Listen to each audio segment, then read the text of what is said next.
Good evening. We are back. And it is time for Nerd Bowl 2. We got Duke taking on Northwestern at Northwestern's temporary football stadium. And this will definitely be probably one of the more sicko shit games you'll have tonight. So if you join us and you're inclined to do so, feel free to drop us a like, comment, subscribe, and share. We're going to get it rolling. So, I know we got a lot of games going on tonight. I know I picked a weird one. There's a reason for it. Of all the games, this one has the most intriguing storyline. Last season, Duke beat the piss out of Northwestern. And we're fully expecting this season to maybe be a little more competitive since both teams are kind of rebuilding. So it should be a good game. The game has not started. I just realized just now that this says 0. So let me just fix that real quick. Couple of key players here to kind of be on the lookout for tonight. If I can just get my roster opened up here real quick. Obviously, Duke starting quarterback fucked off to Notre Dame. So the new one is Malik Murphy, the transfer sophomore. He'll be on under center tonight. You got Jekez Moore, their senior wide receiver, and Star Thomas, the graduate transfer at running back. I'm sorry, they're both running backs. I'm already drinking. Sorry. Meanwhile, on Northwestern's side, I covered this a little bit in detail earlier before the season started. You got Mike Wright, not Mike White. Mike Wright, the senior transfer quarterback, who's been a bit of a journeyman in college football. He is going to be under center tonight for the Wildcats with Cam Porter, the graduate running back. And that's about all we got right now. So we're just going to chill out here and have a good stream. And we'll be getting underway here shortly. The game will be broadcast on Fox Sports 1. So if you don't like the commentary on there, which is always kind of a D-list commentary, feel free to just mute that, listen to this, and I'll take you through the ride as we go through. We may have a couple of friends joining us here later in the game. A couple of my boys over at the Illogical Canadian YouTube channel are currently broadcasting the Eagles Packers, doing some commentary on that. The Peacock exclusive from Sao Paulo, Brazil. Eagles are currently up 6-0 after a really sicko performance in Brazil. A couple other games going on right now tonight, college-wise. We are looking at where the fuck are y'all? There you are. Indiana currently beating the ever-loving shit out of Western Illinois 42-3. And then BYU and SMU are at the half. SMU with a 9-7 lead in that contest from Dallas. And like I said, we're about to get started and get underway here in Chicago. I guess it's considered Chicago. Not really sure, to be honest with you. It's like a Chicago suburb, something like that. We're still waiting for kickoff. It's 9 o'clock now here on the East Coast. We're going to be up for quite a while tonight, probably till midnight, watching this game.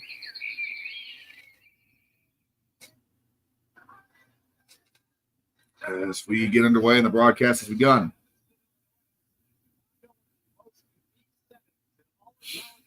And keep in mind, this game is being played in a temporary stadium on the lakeside of campus. Pretty unique setting. I didn't get a chance to watch their game against Miami of Ohio last week, but I do know that a lot of people are giving it rave reviews.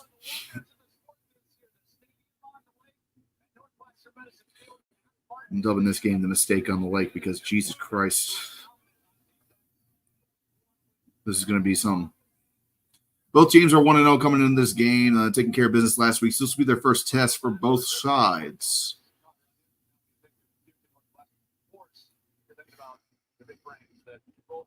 Mark Helfrich. Mark fucking Helfrich is in the commentary booth. Okay. Interesting choice in commentator there.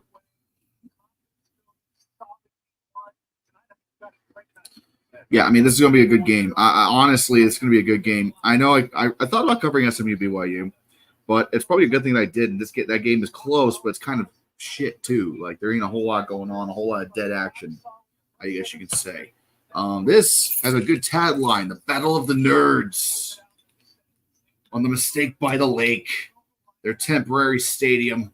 While they are currently rebuilding Ryan Field into a modern facility, they're just building a new stadium. They tore down the old one, rebuilding the new.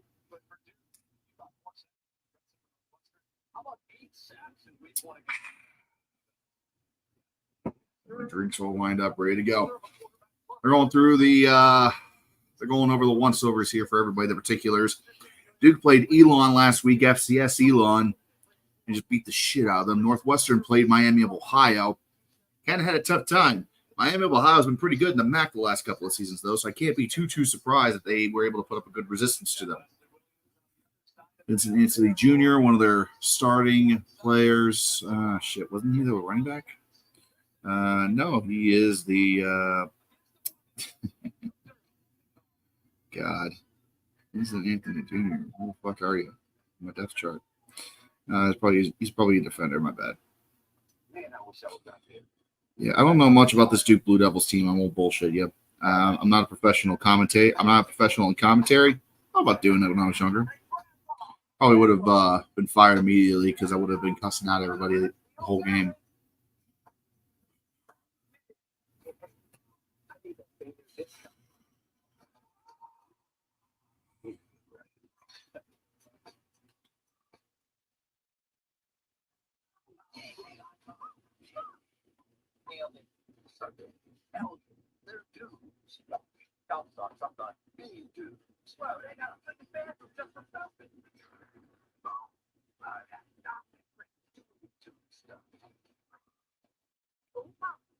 We're in commercial right now, still waiting for this fucker to get started.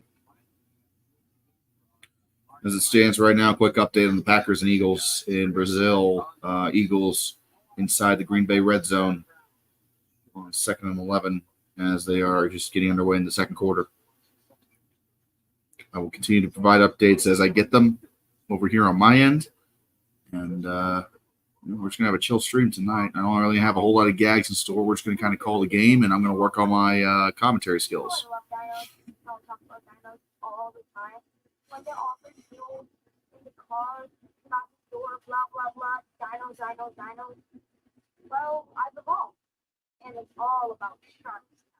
So back to school, let's just focus on sharks and old sharks. And if it's not sharks... That stream the other night, This Week in College Football stream with Akbar was pretty fucking good. We're going to be doing that again on Tuesday, 9:30.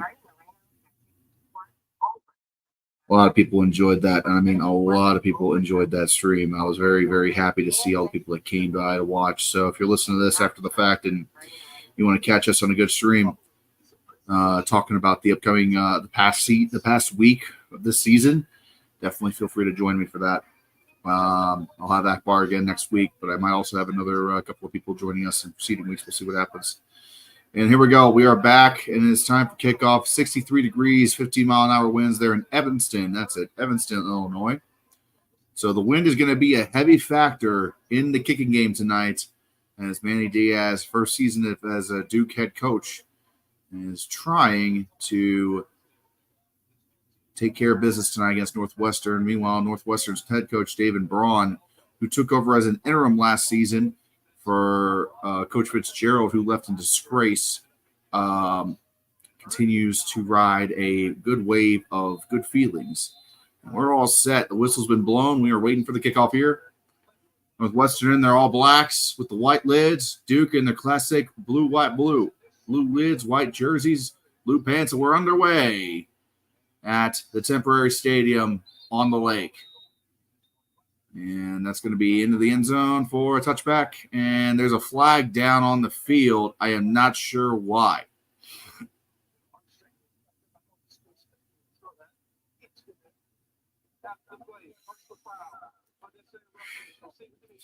Unnecessary roughness on Northwestern, who is going to start on offense. Already, that is not good. And you got it right there. I mean, dude just was playing too hard, did a crackback block, and just tried to get big when he really shouldn't have been. So it is what it is. So now Northwestern will be forced to start their first drive and basically the game on their own 12-yard line.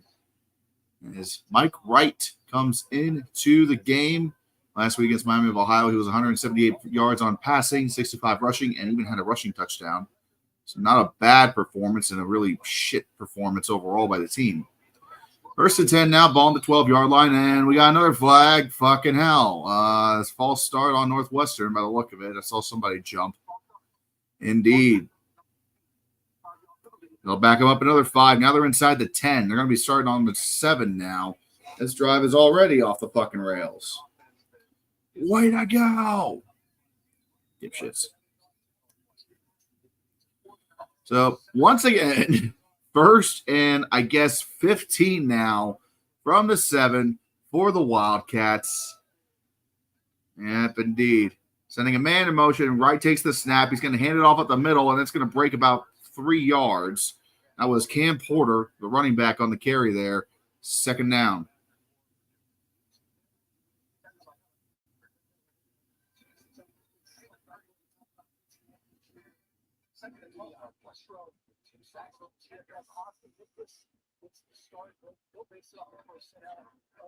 If you ask me, I think Duke's going to win this game just because they look so much better against Elon, but Elon's not exactly a perennial power in FCS as far as I know. Snap. They're going to hand the ball off to Porter again. He's going to make a move. He's going to make a few man. He's got hopes up the field. Down to the 20, 25, 30. He's breaking free. 40, 45, 50. Still going down across the 50-yard line. Cam Porter, the running back, with a big old run, completely changes the face of this drive right then and there. They were backed up deep in their own territory, assholes on the goal line, and Cam Porter makes about 3 or 4 dudes miss. And he is a hoss, too. That is a big old boy. He just stormed right on down the field. And Northwestern, 1st and 10 on the Duke 46-yard line. Sending a man to motion is right. Snap. Looking to throw. They're blitzing. He's going to get a ball off. It's caught by number 88. That'll be a 1st down. That's Marshall Lang, the graduate 2nd-string tight end with the catch there. And that run has brought the Wildcats to life on this drive.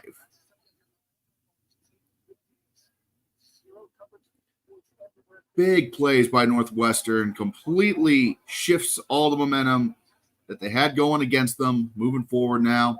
1st down for the Wildcats. The ball is spotted at the 34-yard line of Dukes. They're going to fake the handoff to Porter. Wright is scrambling out of the pocket. He'll just throw it away into the sideline. 2nd down. Appreciate you guys joining me for this stream. If you like what we're doing here, feel free to check out my other content. Make a lot of long-form videos about college football. I love watching it with all y'all. So appreciate your time and appreciate the support. We're just chilling out, trying to call this game a little better than these commentators on TV, which is not always easy, but I think tonight's a fairly easy go. So showing off the cheerleaders, of course. 2nd and 10, ball's on the 34-yard line in Duke territory. Northwestern has the ball. Snap, right, looking to throw. He will get it off. It's caught by number 8. He's going to rush forward for a good gain right there. It's going to be 3rd down. That was A.J. Henning, the graduate transfer wide receiver on the catch.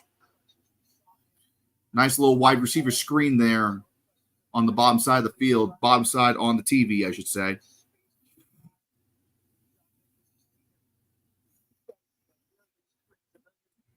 So it's going to be 3rd and manageable here for the Wildcats. 3rd and 4 on the screen. Ball is on the 28-yard line. Got tripped wide receivers up top. Snap right, looking to throw. Rolling out of the pocket now. Still looking. Slips out of his hand, but he catches his own pass. Runs out of bounds. That kills the drive. 4th down. Northwestern likely to kick. And this will be the first time, as you're seeing the replay right here, he was going to throw, and it just slipped out of his hand. The ball's a little wet, so they're going to send out the field goal unit. 15-mile-an-hour winds, I want to remind you. 15-mile-an-hour winds there on the lake. So we have a field goal attempt for Northwestern here. And this is going to be a good test to see if their kicker Olsen is able to adjust to the swirling winds. Jack Olsen on the kick. Snap is good. Kick is up. Oh, that's a beauty. Clean through. 3-0 Northwestern.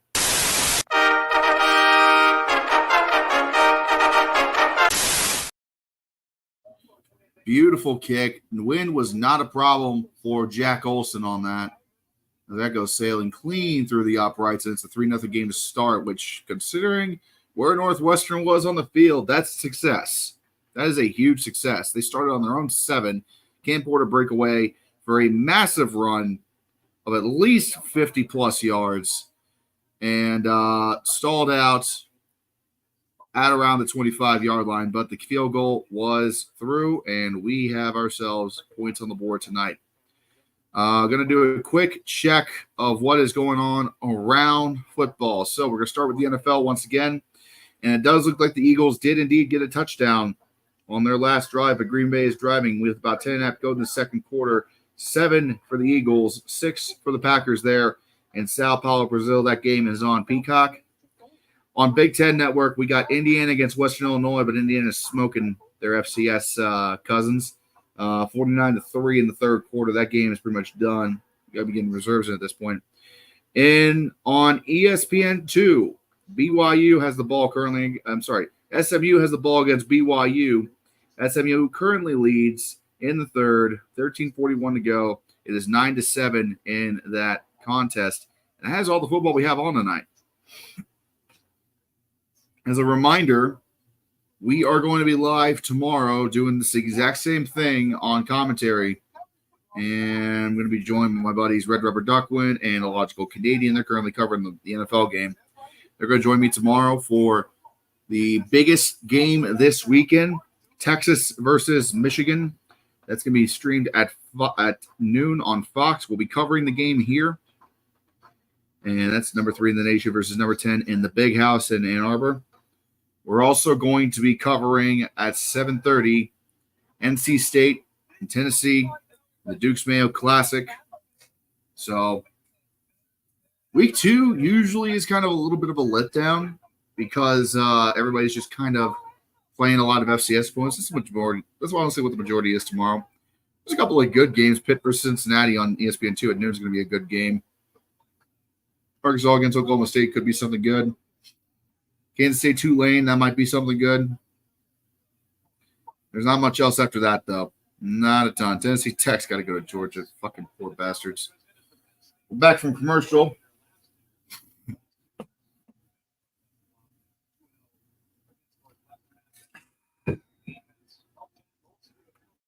And Northwestern to kick off now. And we're about to see Duke take over here on offense, barring any fuckery. And the kick is away. And I think that's going to sail. Ooh, it's going to be caught at the 1. They're going to do a return on this. Duke's going to try to get out there. And he will be stopped just past the 15. So 1st and 10 for Duke. And here comes Malik Murphy, sophomore transfer. Last week against Elon, he had 291 passing yards, most by a Duke quarterback in their debut since 2010, according to Fox Sports 1.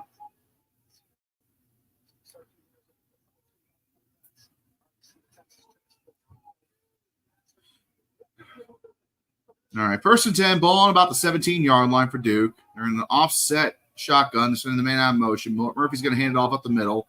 It's going to be a gain of about 2 yards on the play there. That was Jaquez Moore, on the carry. Have a 2nd down and 8. Doing a little up-tempo for Duke now. Back to that offset formation. Snap. Murphy's going to fake the handoff. It's an RPO. Dumps it off to the outside to their tight end. Well, that's going to be caught. That's Jeremiah Hazley on the reception, the redshirt sophomore, who gained about, I think it was 3 or 4 yards. So it's going to be 3rd and manageable for Duke, as they're doing some substitutions now. So it's 3rd and 5, actually. Ball is on the 22-yard line for the Blue Devils. And you got Hazley in motion again.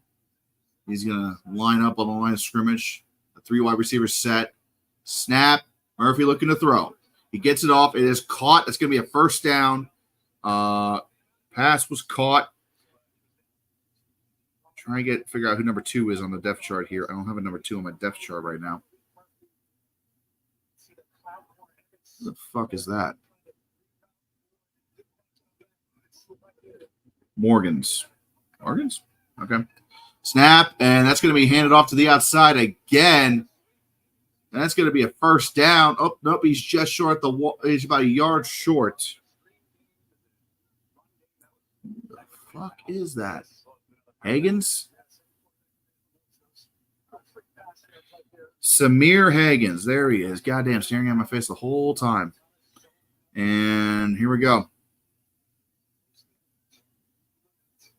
2nd and 1 now. Ball is on the 37-yard line for the Devils. And the man in motion. Murphy takes a snap. Hands it off to the outside. He's going to be caught behind the line of scrimmage. That was Bryce Kurtz, the wide receiver, graduate. No, that wasn't Kurtz. What the fuck is that? Thomas Gordon? No, it's not Thomas Gordon.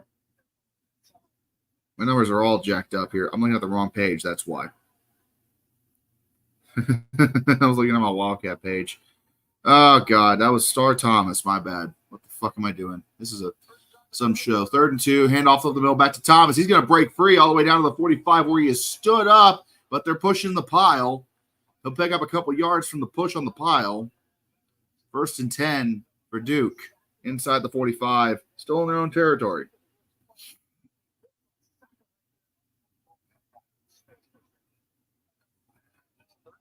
First and 10, ball on the 45. Murphy takes the snap, throws it to the outside. That's going to be caught for a gain of about 3. That was Nicky Dalmalin. Okay. 2nd and 7. They are about at midfield. A lot of substitutions for Duke in their skill positions right now. We got Hagens doing a little bit of motioning. They got trip wide receivers on the bottom of the TV screen here on the strong side. Snap, handoff up the middle, and he stood up right at the line of scrimmage, but falls forward for a yard. That was Jaquez Moore with the carry. 3rd down for the Devils.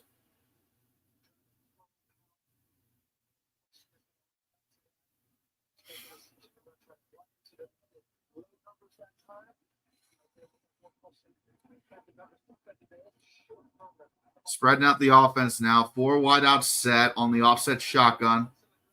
3rd and 6. Ball's on the 49, basically midfield. Murphy takes the snap. He's getting blitzed. He'll throw it over the middle of the field, just out of reach of Javon Harvey, but incomplete. 4th down for the Devils, and they're out to punt this one away.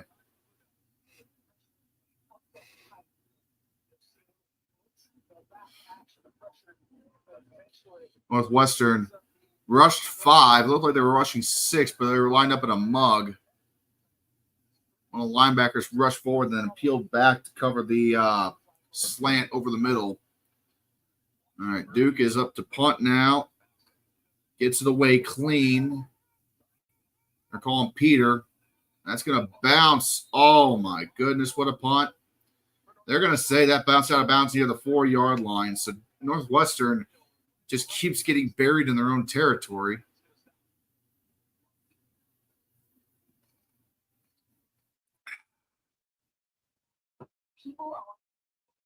We're doing a quick game update here. And it is 12-7 Green Bay. It looks like they got the touchdown. Jaden Reed, 33-yard touchdown run. They went for 2. No good. 12-3. It's 12-7 Packers, pardon me, in the second quarter in Sao Paulo. That game is on Peacock. Indiana, Western Illinois still winding down the clock here. It's a 49-3 beatdown still. And SMU, BYU, still 9-7 in the third for SMU. That game has been a very tight affair in Dallas, one that I don't think people want to really look at too much. But speaking of SMU, I read an article from ESPN earlier today talking about how, you know, since SMU has come back from the ashes, they spent the last better part of 3 decades kind of in, you know, mediocrity. Only over the last 10 years have they started to get some respect back. And the article does talk about the irony of SMU, how they got busted for repeatedly paying players under the table back in the 80s, which led to the NCAA's first and only death penalty sentence for college football at the FBS level ever. And now, thanks to NIL, all the bullshit they did back in the day is technically legal now. Nick Harvey. Hey, good to see you again, sir. Hey, Red, starting my weekend off watching college football after turning 19 back on Wednesday. Happy fucking birthday. It was all fun, although I discovered I'm allergic to Buffalo Wild Wings. Wait, what? Just chicken wings, or was there like a certain sauce? Fuck, I'm sorry, dude. That sucks. I have been craving chicken wings like a motherfucker the last 2 weeks. I've been dying to go into a B-Dubs or somewhere and get some chicken wings, like some good chicken wings, not some small ones, like some big-ass wings. I've been dying to get stuff like that, but I haven't had the fucking chance. So I'm glad you did, man. I'm sorry that it ended up turning into a medical emergency for you, though. That fucking sucks. But, hey, you know what? Starting your weekend off right, damn right. College football is here. And quick update in the SMU game. SMU is now taking another field goal. They have only kicked field goals tonight, SMU. They are 4 for 4 on field goal attempts. It is 12-7 Mustangs against BYU in one of the games of all time, I'm sure. And Northwestern now will start on their own 4-yard line. Now, remember, last drive, they started on their own 7 after an unnecessary roughness foul and then getting backed up 5 yards on a false start. So they were literally just here to manage to march down the field goal and get 3. So here we go. 1st and 10 for the Wildcats. Snap, handoff up the middle. Mike Wright to, I want to say that was Joseph Hyman, or Hyman. I'm assuming Hyman. Battle of Brains Part 2. They're talking about Southern Oregon and Ball State. Why? They're nicer about it. I said this is the Nerd Bowl, or the Battle of the Nerds. This is the Battle of the Brains. Ball State against Southern Oregon apparently has a game this weekend. In no way should it be, but whatever. 2nd and 11. They lost a yard on the run. Right, sends a man in motion, snap. They're going to hand it off again, and it is going to be a gain of quite a chunk. Looks like about 5-6 yards almost. Hyman the second, the running back, and it's going to be 3rd down as Northwestern is just trying to get their ass out of the end zone. Nick Harvey, I think it was the seasoning, but it might be the wings because it was honey barbecue. I could eat honey barbecue Lay's chips just fine. Yeah, it's got to be something to do with that seasoning, man. Some seasoning compounds just don't fucking play nice together. My son's allergic to peanuts, so I would know. 3rd and 6. Ball is on the 9, the 8-yard line, and up. Duke went off sides, but they didn't blow the whistle, so it might be a free play here. That's actually picked off out of the sky. Oh, no, a catastrophe for Northwestern. They thought they had the free play. A flag was not thrown. He still throws it deep anyway, and that is an interception for Duke.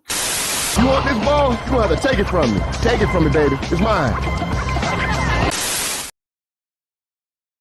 An absolute bad situation. That's just a lack of awareness. You'll know if a flag is being thrown.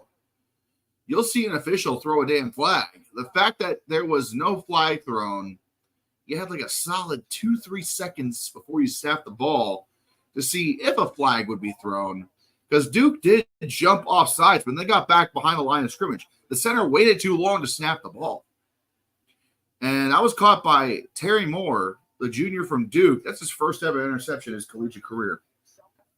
So just terrible awareness and judgment by the quarterback as Duke now takes over with beautiful field position.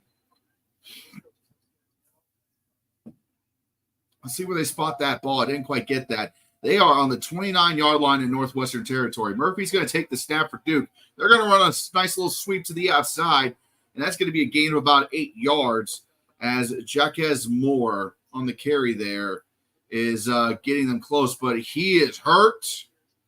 Oh, Moore is hurt I don't know if like he got his foot stepped on or what, but he came up lifting. He's out of bounds. So there's not going to be a stoppage in play. 2nd and 2 now. Snap. Murphy hands the ball up the middle again.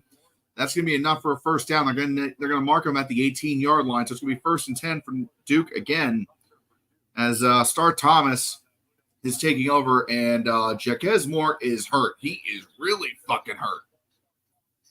He is really limping bad. I don't know what the fuck happened, but he is really limping bad. I don't know if he got stepped on, I don't know if his foot went the wrong way. It don't matter.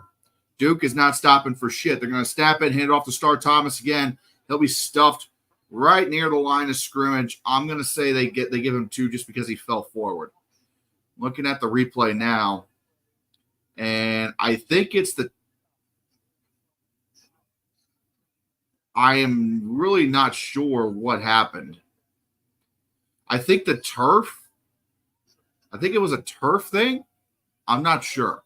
Murphy is going to fake the handoff. It's thrown over the middle, and that is caught by number 4, Eli Pancol, and that is a touchdown for the Blue Devils. Yeah, everyone come back. Woo! Who can stop me? Tell me. Who can stop me? What? Yeah! Woo! There you go. First touchdown of the game. As Murphy just threw that right over the middle of the field. Pancol was there to grab it out of the sky, and Duke's going to take an early lead here, 6-3, barring the extra point.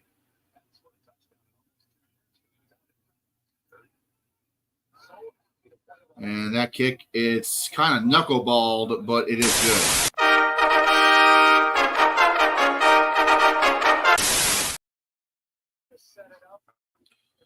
So the interception costs Northwestern big time here. It is now 7-3 to Devils. And Nick Harvey with another comment. Appreciate you being here, man. Still don't understand why Northwestern is playing on their practice field while the new Ryan Field is being built. They play in Chicago now. Why not play at Soldier Field, home of the Bears, temporarily? That's a great question. I actually read an article about that. So the reason why, simply put, is scheduling conflicts. It's not just the home of the Bears. The Chicago Fire of MLS also play their home games there. And because of that, with soccer playing pretty typically through most of the college football season, just wasn't going to work out. They are not only playing at this facility. It is a temporary facility after all. It's not very big. They have a couple of home games that will also be played at Wrigley Field this season when the baseball season is over. Ohio State plays a game there at Wrigley Field against Northwestern in, I want to say, November. And then they got a home game against Illinois there in November as well. So that's basically why they couldn't guarantee that the stadium was going to be available. And it was also because there was another stadium, the Fire's old stadium, or I guess it's called Chicago FC now. Shows you how old I am. Their old stadium was available, but it's too far from campus on the other side of Chicago. And it'd be like an hour drive away. So it would be kind of, in like Ohio terms, imagine if the Bengals had to relocate for a season to Dayton to play a game. That's kind of how far away it is. So that wasn't going to happen. So instead, they just built a temporary venue, mostly out of scaffolding and temporary seats. And that's what they're going with. It keeps everybody on campus for most of the season. It allows everything to kind of just run that way. Am I ready for the Big 8 battle between Colorado and Nebraska? Man, that is an old school rivalry. I grew up watching it as the Big 12 rivalry, but still, yeah, that's going to be a fun game to watch. We're not going to cover that. We're going to be covering a ranked contest, but between Tennessee and NC State. But I will be following that game to see how that plays out.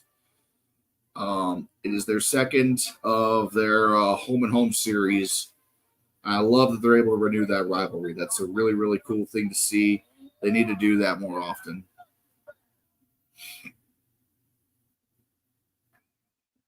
We are now back from commercial. As that 4-play, 29-yard drive for Duke ended in a touchdown. And we got ourselves a fairly good little ball game right now. Hopefully, with that drive, that interception being out of the way, should be able to allow Northwestern to not be stuck on their wrong side of the field, deep in their own territory on the ensuing drive. And the kick is away, and that's going to sail into the end zone for a touchback right in the middle.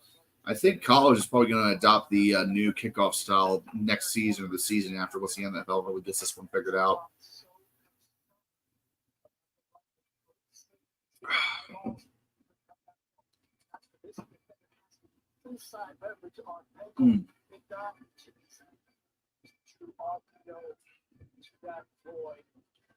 A reminder, tomorrow we're going to be back here at noon Eastern for Michigan against Texas on Fox. We're going to be covering that game with live commentary, so that's going to be fun to watch. So here we go. Northwestern's best field position all night. 1st and 10 at the 25-yard line after the touchback. Snap, right, looking to throw. He's going to dump it off to Cam Porter. He's going to catch it, get a first down, and that is what you need right there to get back and moving. Northwestern needed that to kind of reestablish a little bit of control here after a really rough second drive. They had a really good first drive, threw a pick after misunderstanding offsides, which was never called. And first down again now, and the Wildcats seem to be slowly kind of figuring out the Duke defense here. Will not surprise me if I see them running up the middle with Cam Porter again. Sending a man in motion now. Right, snaps. Fakes the handoff. He'll throw it deep, and that is going to be overthrown. No, not really overthrown, just deflected away. A.J. Henning was right there for the catch, but Duke was able to get in front of the ball and kind of deflect it away. He was just staring down Henning the whole way, too. That was also kind of a weird throw. Wasn't quite placed the way it should have been. Oh, he threw it behind. That's why. He threw it behind Henning. Yeah, the throw was way behind. And yes, I will always refer to those teams as Big 8, same in Oklahoma and Missouri. I don't fucking blame you. And Wright's going to look to run upfield here, and that is going to be a good game there for the Northwestern Wildcats. I was looking at TriStar's comment while I was looking at that whole thing. So a quarterback scrambled, that's them 5 yards. It'll be 3rd and 5 for the Wildcats. College Football Theory had Georgia won the SEC last year. Florida State would have made the playoffs because the committee would have had all unbeaten teams in the SEC champ. Would get it in due to bias. We get in due to bias, but Texas was 7th. So after Alabama won, they and Texas jumped by SEC bias. You're right. 3rd and 5. Wright's gonna hand it off to Cam Porter. He is stuffed. Bad read on the RPO. Bad read. There was nowhere to go. 4th down for the Wildcats. Would have given us also one last traditional Rose Bowl with Michigan and Wisconsin. Yeah, I'm not saying, let's be honest. We could still see a traditional Rose Bowl between old Pac-12 teams and Big Ten teams. So it's possible. Northwestern will punt. And that fucker is away just barely. Duke about got there. It's going to be caught. It's going to be returned. Oh, big fucking hit. Dude got laid the fuck out. Good night. Got 3 yards and a concussion. Thanks for the effort. Is wind a factor next to the lake? Yeah, the wind is blowing 15 miles an hour tonight. Hey, Alan, thanks for the $5, buddy. Appreciate you. Well, thanks to Prism and Natasha. I have a car by way of borrowing one of theirs while I await mine to get fixed. Friends are a godsend. Fuck yeah, man. Fuck yeah. Alan's had the worst fucking luck this week, guys. Send all the good vibes you can his way. He's been in so much fucking trouble with his car. Thought it was a blown transmission. And now, ended up, he was able to get help from a couple of friends of the channel, Prism and Natasha. They were able to help him out quite a bit. So I'm glad they were able to do that for you, Alan. Glad I could put a little bit of peace of mind to you. Car repairs are a bitch. They are a bitch. And when they break down unexpectedly and when you're not ready for it, it is even worse. So I'm glad they helped you out. And thank you very much for the 5. I appreciate you, buddy. Really do. Quick update now on other games going on around the country. And we got a good one on Peacock. We've seen a couple of scores. Packers are currently up 19-14 with 5 to go in the second quarter right now against the Eagles. That game is on Peacock in Brazil. Jesus Christ, Indiana, the game is over. It's 62-3 against Western Illinois. Indiana just put the dogs away. Good Lord. SMU is also up on BYU 12-7. Late in the third. Allen, it's not that the transmission is blown, it's that there's an issue. Also, it's not broken down. It still does drive. It's just not smart to drive right now. Yeah, it's only stuck in one gear, so it can go like 10 miles an hour before you blow it up. TriStar, what about a sleepy good game between the SEC and Big East, Georgia Tech and Syracuse? You're right. That is a game that might be slipping through a couple of people's radars. Georgia Tech, number 23 in the country, taking on Syracuse, a team that's definitely on the rebound right now after a so-so season last year. That could be a sneaky good game. But yes, after doing fine on the Florida trip, my car decided to have issues, so we'll start with one thing and go from there. Yeah. I hope everything works itself out, my friend. I really do. Those things always stress me the fuck out. Nick Harvey. Had the 12-team playoff existed back in 2019. Would Minnesota get in at 10-2, finish with 11-2 in an Outback Bowl win against Auburn? God, it's tough. It's tough. 2019 feels like a lifetime ago.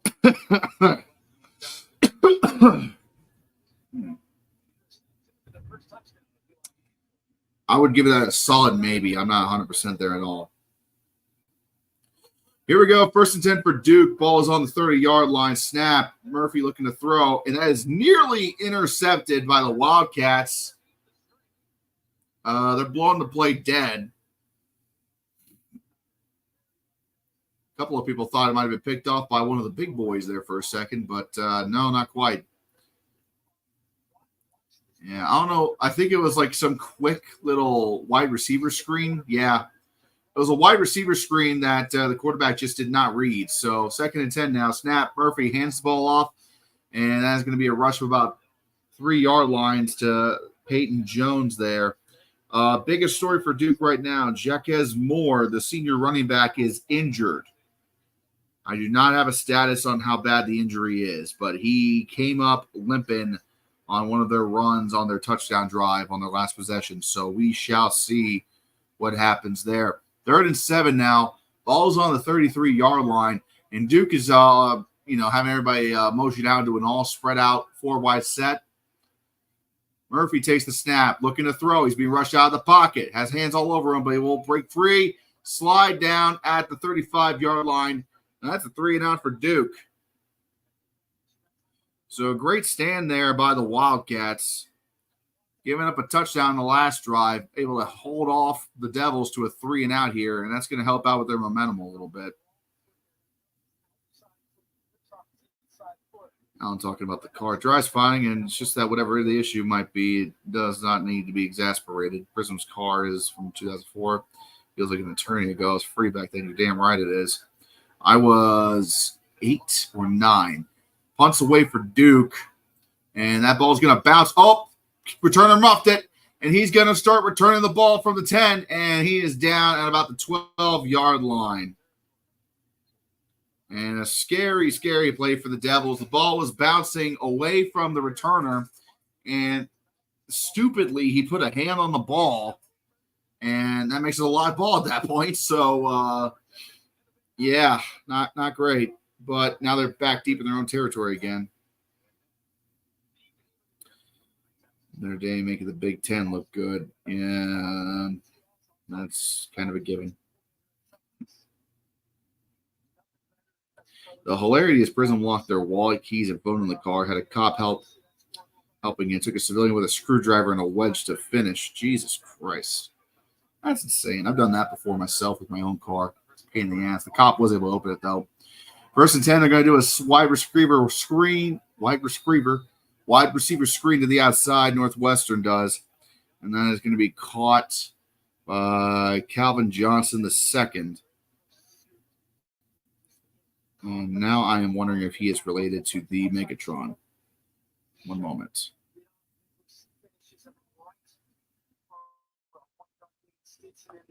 Has to be. I'm assuming he is because he looks just like him. He was so smart going to Northwestern. 2nd and 8 for Northwestern. Ball is on the 14-yard line, deep in their own territory. Snap, looking to throw is quarterback. He's going to break free and he'll pick up a first down and get annihilated at the 25-yard line. Mike Wright throwing caution to the wind and just taking off for a first down run. Just making plays with his feet over here.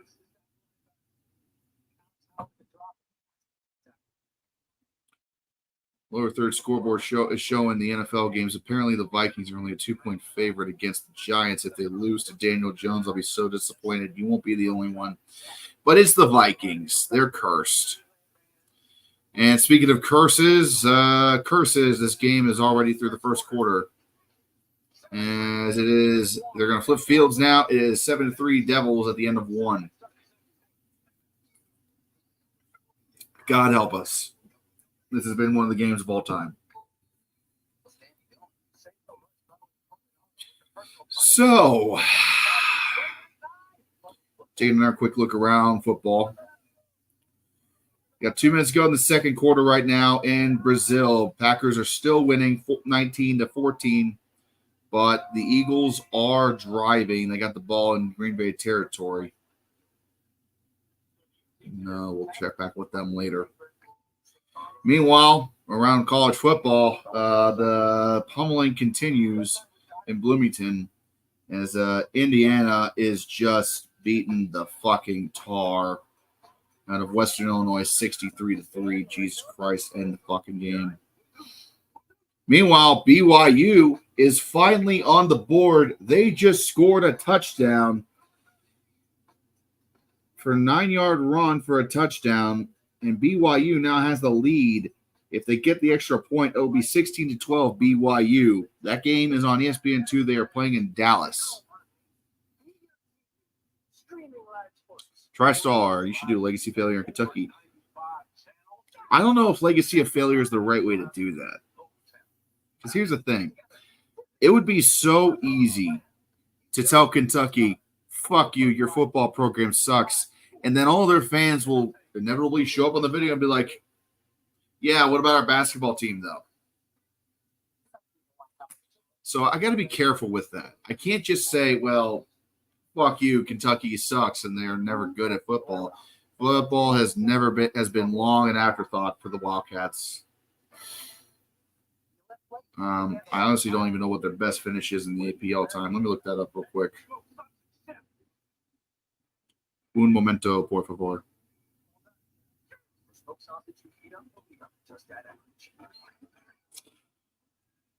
They have claimed one national title in 1950.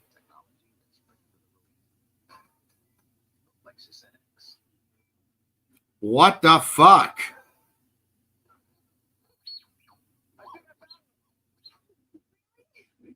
Who the fuck let that happen? Oh, they beat the number 1 Oklahoma Sooners in the 1951 Sugar Bowl. And they are supposed to, and supposedly they, according to the Sagarin system, Jeff Sagarin, according to Jeff Sagarin, they want to share, they have a share of the national title in 1950.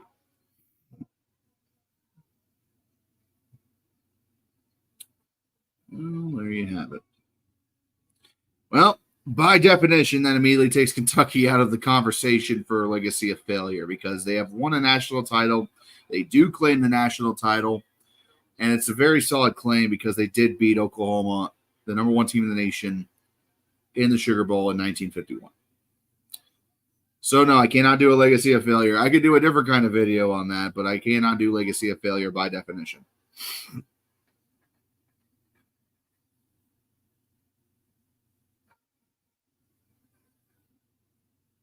hoping Northwestern wins because they are the best drama school in the Midwest.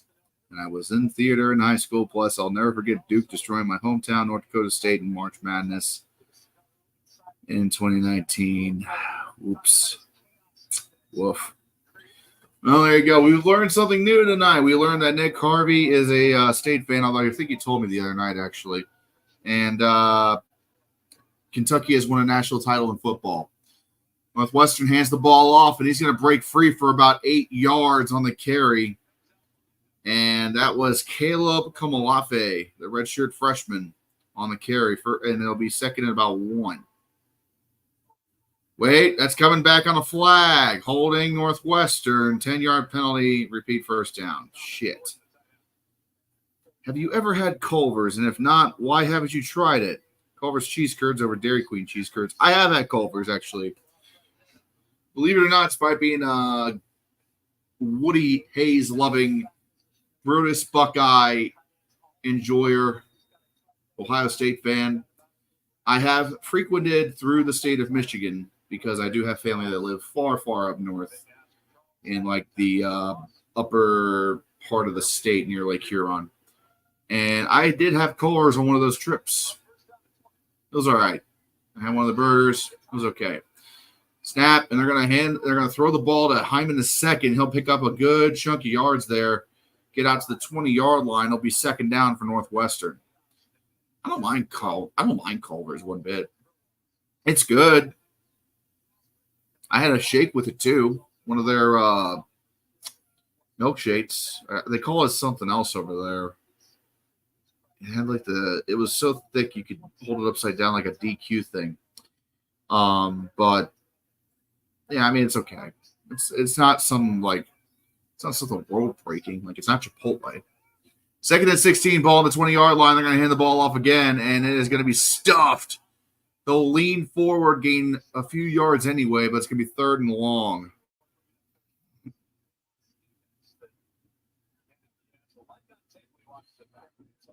Yeah, the burgers are solid and whatnot. Cheese curds are awesome. We practically had one in our hotel in Jacksonville. Good shit. All right. Next time I go through Michigan, I'll try their cheese curds. See what happens. I don't have one. I think they have a Culver's around me, but not where I can easily get one. I'm pretty sure they have Culver's in Cincinnati somewhere, but not anywhere near me. They're everywhere in Michigan, though. Third and 12 for Northwestern, trying to save their drive. And they get the ball off just in time. Thrown, caught, first down. Thomas Gordon with the reception. They tried to blitz Mike Wright, the quarterback. They rushed 7 and left the tight end, Thomas Gordon, wide open over the middle, where he was able to get enough for the first down. That keeps the drive alive for the Wildcats. Dairy Queen is better because of Culver's. Culver's because DQ is originally from Minnesota, Culver's from Wisconsin. And the rivalry runs deep. That's so much that even fast food is affected. Jesus Christ. Snap, fakes the handoff. Wright's going to dump it off to the outside. It's going to be caught. He is still going. He'll get to midfield. That's enough for a first down. AJ Henning on the catch.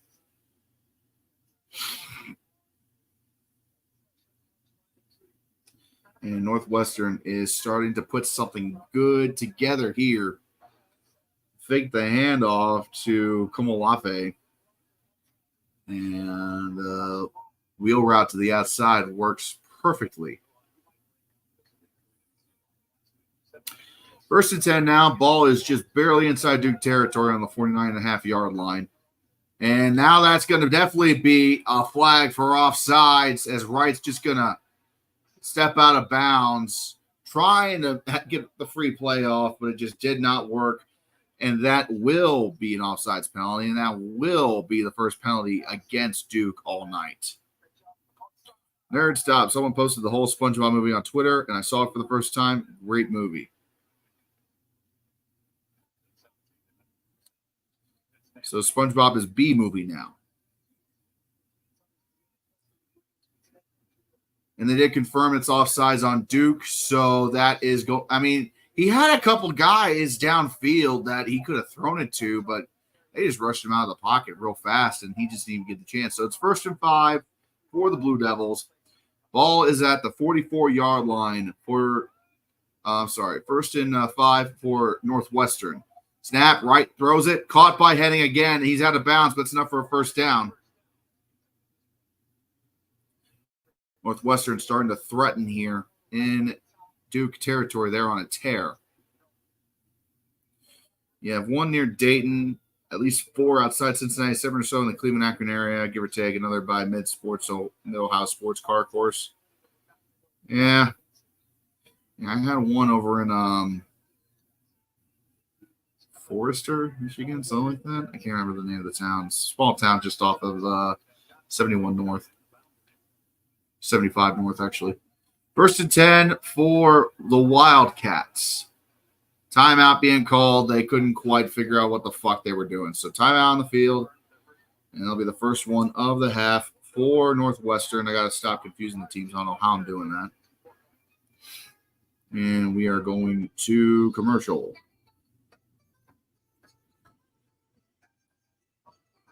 I'm a Chipotle guy, frankly. Like, genuinely, I'm a Chipotle guy. I will fuck with Chipotle all day long, twice on Sundays. Wait, Subway cheese, what? $6.99 foot long. Yep, says right here. $6.99 for any foot long. Get this meal in the Subway app now before it's too late.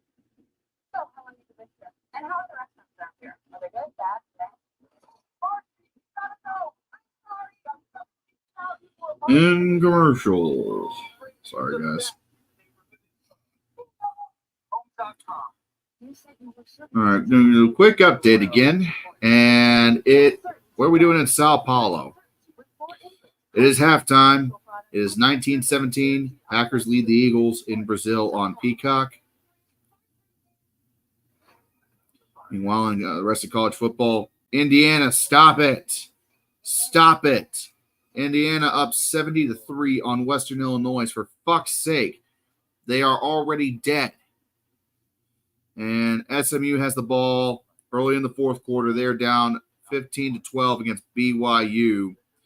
And BYU is currently deep in their own territory, so we'll see what happens there. Kurzov's got the right idea. Nerd.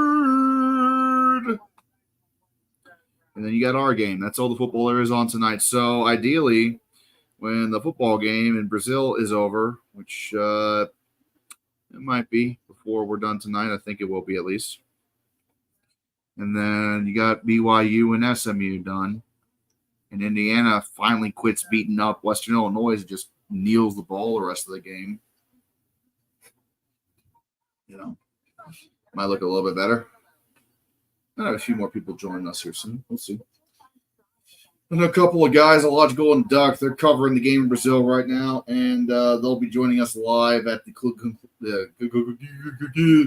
conclusion of that game. I've been drinking, in case you can't tell. As we are set to resume play here.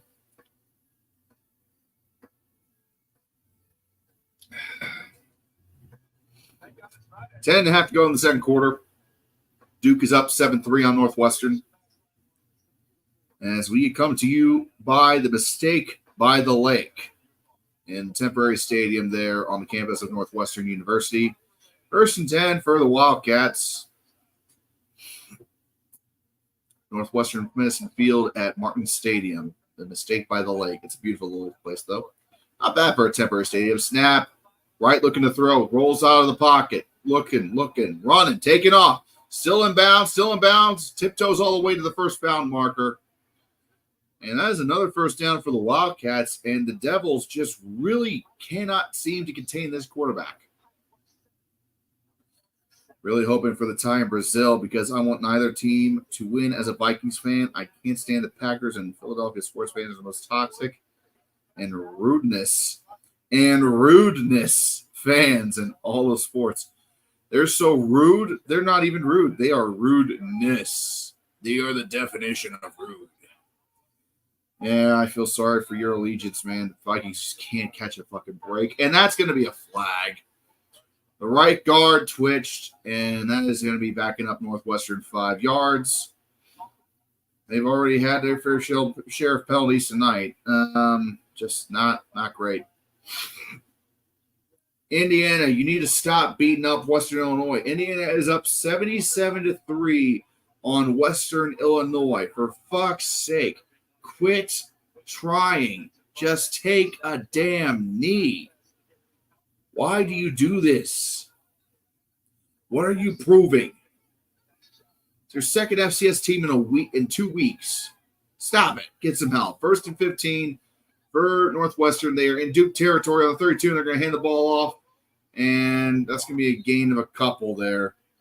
Komolafe, the redshirt freshman, on the carry. I cannot believe Indiana's doing this to Western Illinois. Like, really fucking quit, guys. That's ridiculous.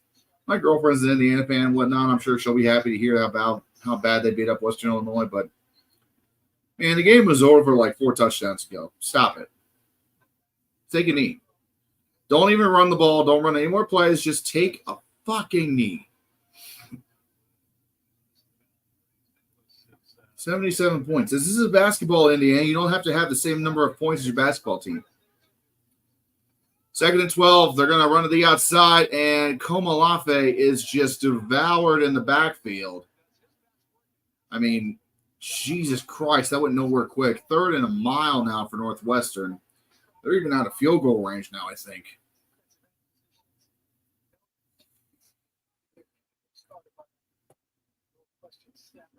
The fuck are you doing? Yeah, that left guard just got completely beat on the outside. No damn chance. 3rd and 16 now for the Wildcats. They are deep on the wrong side of the sticks. They're on the 33.5-yard line. The first down marker is on the 17. And White is just running for his life. He is still running, and he's going to be brought down again for a loss. They're all the way back to the 41. They're stuck in reverse. What the fuck?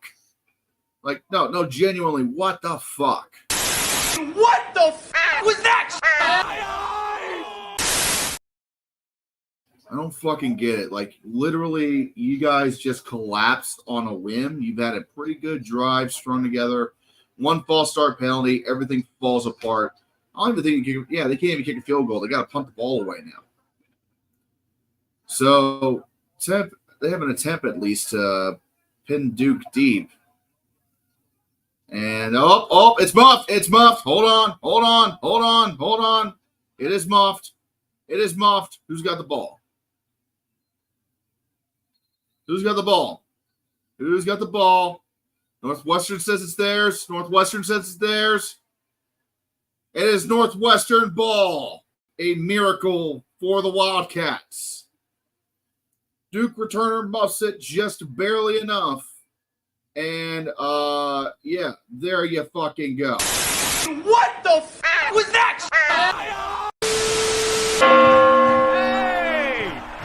The people have spoken, and they say you suck.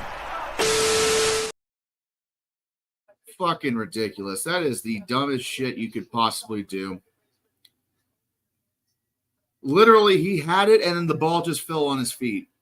And Northwestern's defenders were all there.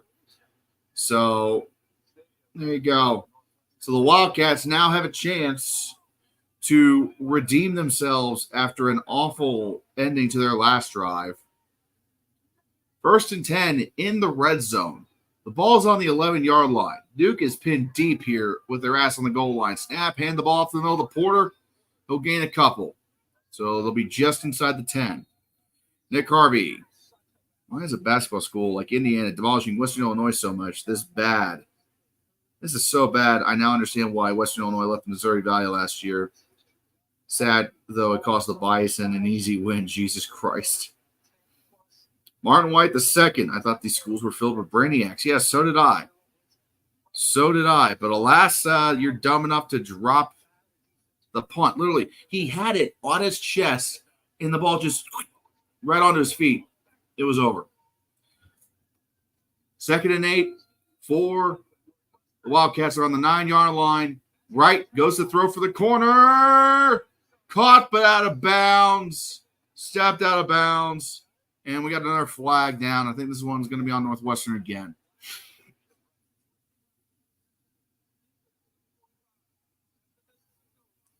Nope, it is on Duke, and that is an automatic first down.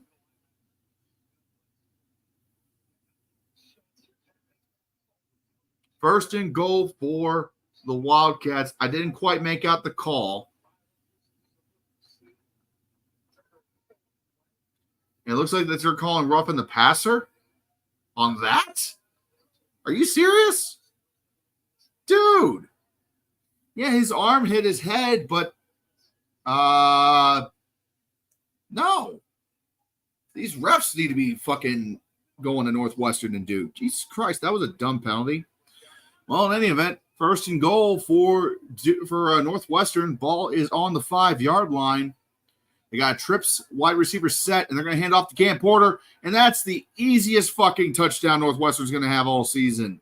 Cam Porter shakes off a man, has one guy touch his shoulder, and just rumbles right on into the end zone, and Northwestern has retaken the lead.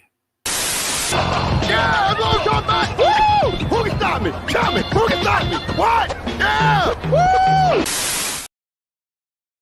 Yeah, I mean, he had one guy that just grabbed him on the shoulder pad, and that was just like nothing for him. The dude's a tank. He is a big sumbitch. So hardly surprising. And snap was good. Hold, and that is a knuckleballed right through again. Kick is good. 10-7 Northwestern.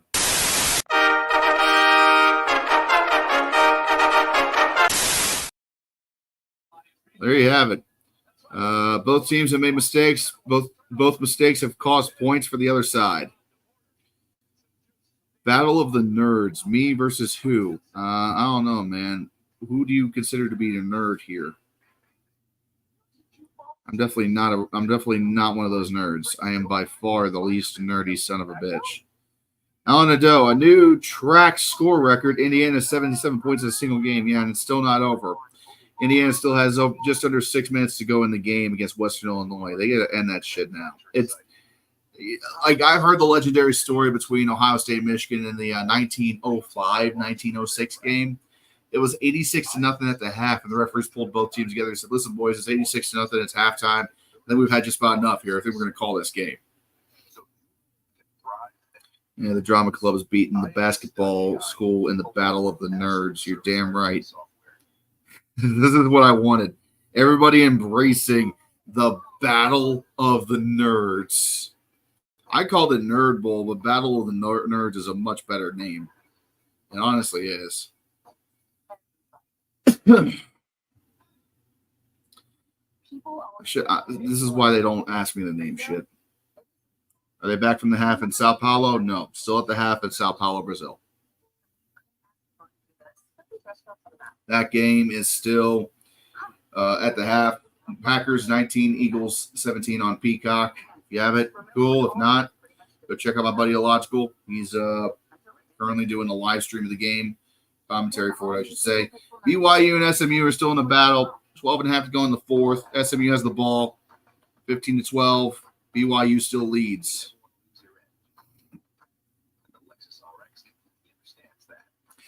Once again, for those of you that have just joined us, we're going to be back tomorrow afternoon at 12 o'clock Eastern. We are going to be covering Michigan and Texas in one of the first big, giant matchups of the season as number 3 takes on number 10, and probably one of the most talked about games since it was announced back in the fall of since the end of the season last year. Martin White II, Woody Hayes pummeled the Wolverines in 1968, but they wouldn't let him go for 3. Yeah, I remember that story. Yeah, they were up 50-14, I think it was, and it was a 48-14 game. Woody Hayes had just scored a touchdown with his Buckeyes. They went for 2 and they got it. A reporter asked him after the game, "Coach, why did you go for 2? You're already beating them 48-12. And Woody said, "Because they wouldn't let me go for 3. And Bo Scheckler got his revenge the year after. And so began, honestly, a time I wish I could have seen myself. The 10-year war between Bo and Woody. What a time it was to be an Ohio State and Michigan fan during those 10 years, I'm sure. Is Michigan versus Texas bigger than you? What do you mean bigger than me? I'm not that big. I am a D- YouTuber at best. I have just a hair over 2,000 subscribers. I am by no means a big thing. I'm just a guy that likes to shitpost about college football, and I do not take myself seriously. But I am looking forward to that game. It's a big fucking deal. Michigan and Texas. That is a game that we honestly could have seen. Gamers. Well, you know, if you wouldn't be donating me so much money, I wouldn't have so much food to eat. I'm just kidding. Appreciate you, buddy.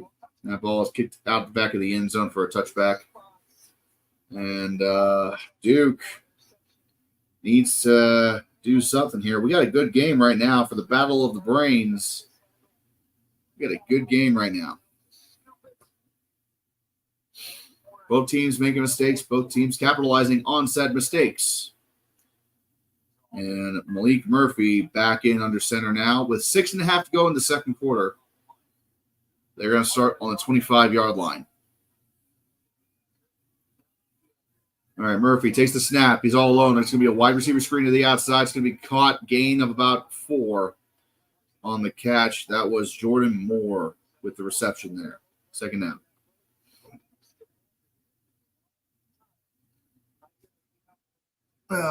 Pardon me. Must imbibe another beverage. 2nd and 6. Ball's on the 39-yard line now. Murphy, snap, takes the handoff, looks the throw, still looking. Finally dumps it over the middle, incomplete. That pass was intended for Samir Hagens, the redshirt junior, but just threw it too far in front of him. And it's going to be 3rd down for the Devils. And I tell you what, after that awful play on punt return, they need something good to happen. They need to happen now. 3rd and 6. 6 minutes to go in the second quarter. On the 29, Malik Murphy, 6 for 9, 41 yards and a touchdown this game thus far.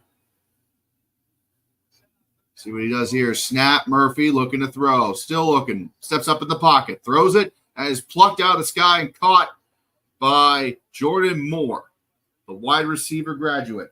And that's enough for a first down as Duke begins to get moving. Snap, Murphy hands the ball off. It is going to be rushed by Star Thomas. He'll pick up about 4 yards, second down. Oh, shit, I completely forgot about this. Tomorrow's game between Michigan and Texas will be the first time since the 2005 Rose Bowl when Vince Young promised, yes, sir, we'll be back after beating Michigan in said Rose Bowl.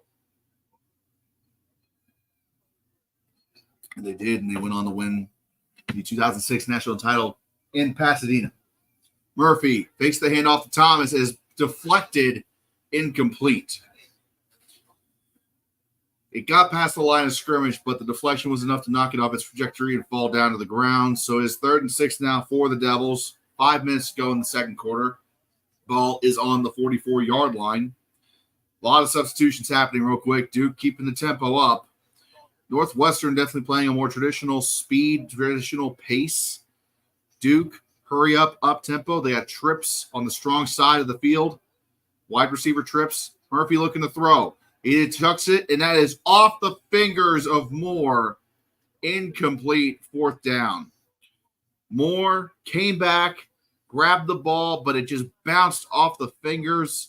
I don't know if he closed his hands too soon or what, but that ball was thrown 100 miles an hour, and he just could not get his hands to stay on it. Should have been caught. Was not caught. 4th down, Duke. Right in front of the head coach, too. That's embarrassing. All right, and the punt is away cleanly. Fair catch being called at the 11. So Northwestern will take over on their own 11-yard line with about just over 4 minutes to go in the first half.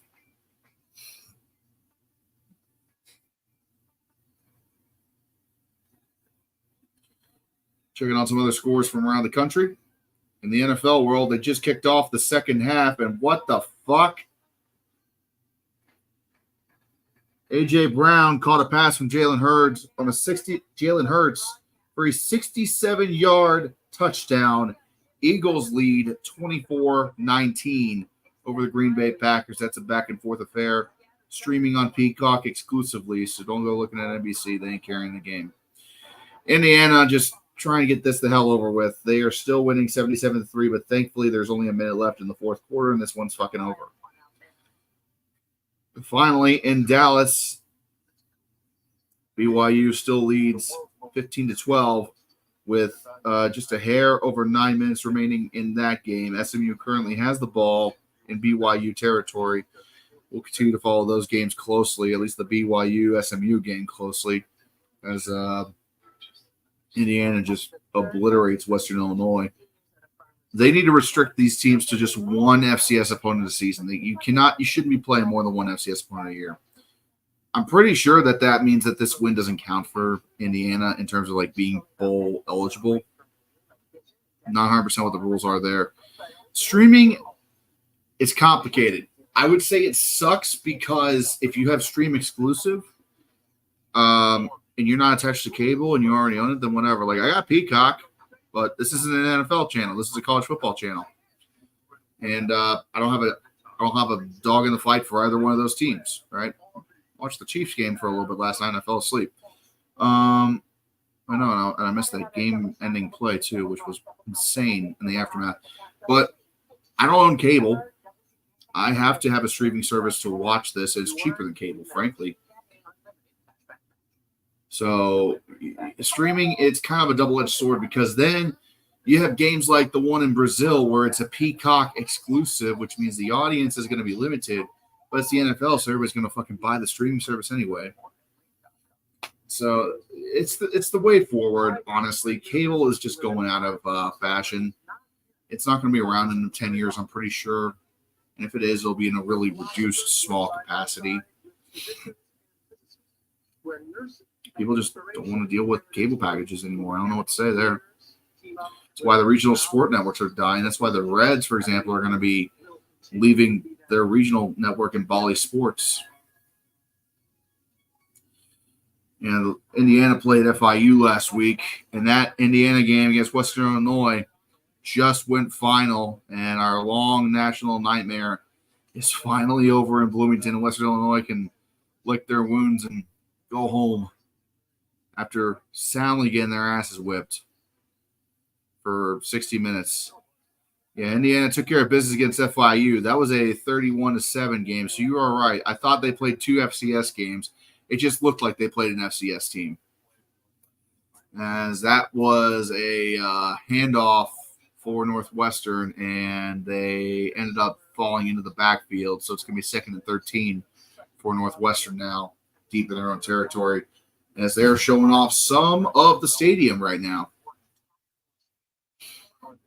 They're showing off some of the stadium. You got some unique seating options because these are right next to some campus buildings, like a health center, athletic facilities, and all the other shit. So that's some unique seating over there. It's kind of cool. 2nd and 13 for Northwestern here. They got a trip set on the strong side. Snap thrown incomplete, intended for A.J. Henning again. Wright had the right idea, but dude was just covered up. They're showing off more of the panoramics around the stadium. They got two individual video boards right in the middle. I don't quite get that, but okay, whatever. 3rd and 13, Wright takes the snap, juggles it, throws it, and it is deflected away, incomplete, and it's a little chippy now for a second. Thomas Gordon, the intended target, got whacked right as the ball reached him. Had some words to say to his to the defender. That is going to be a 3-and-out for Northwestern. They both made a play for the ball. Moore Jr., the defender for Duke, and Thomas had some words after the play. Clearly, no love lost there. So Northwestern will punt after a rather disappointing drive. And with 4:10 to go, they kick it out of their end zone. That is a kind of a weak punt. They're going to try to return it, and Duke is tripped up right at the 49-yard line, so nothing doing there, but we got a flag down. See what the call is.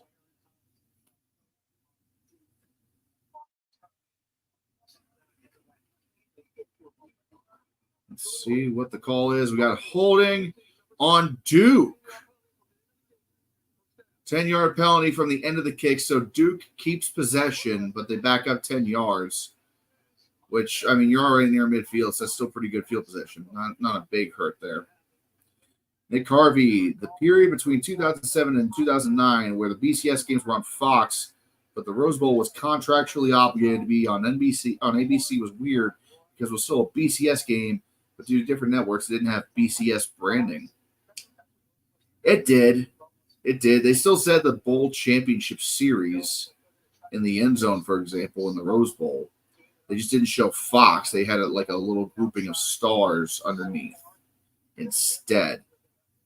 So I honestly don't know how that was allowed to happen. I don't like Fox. They did not really do college football hardly at all back in the 2000s. Like Fox really did not used to not do college football whatsoever. It was a very rare thing. They would get the occasional bowl games, like they would get the Capital One Bowl occasionally, and they would get a couple of like other things like the Cotton Bowl, but that was about it. They really didn't have shit going on. 1st and 10 now for Duke. Ball's on the 38-yard line. I'm glad that they have it back though. I mean, Big Noon's a pretty important television slot. They fill out the biggest game of the week that they can get on the Big Noon. And then CBS kind of takes over from there. So does ABC. And then you get your primetime games after that. So it kind of is a nice little bridge there. Makes Noon a little more interesting. 1st and 10, 4 minutes to go now. Ball's on the 41-yard line. They had to respot it. Hand off up the middle for Duke. That start Thomas on the run. He'll gain a couple there. 2nd down.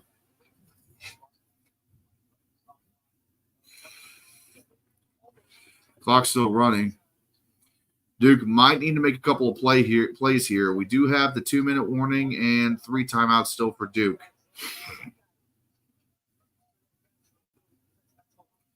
Second and 8. Dual wideouts on the bottom of your screen. Solo wideout up top. Snap. Murphy hands it off to start Thomas. He'll take it for about 4 yards. He'll come up at about the 47-yard line. Still in Duke territory, but 3rd and 3. So coming up on 3 minutes to go now in the second quarter. And Duke is really taking their time here.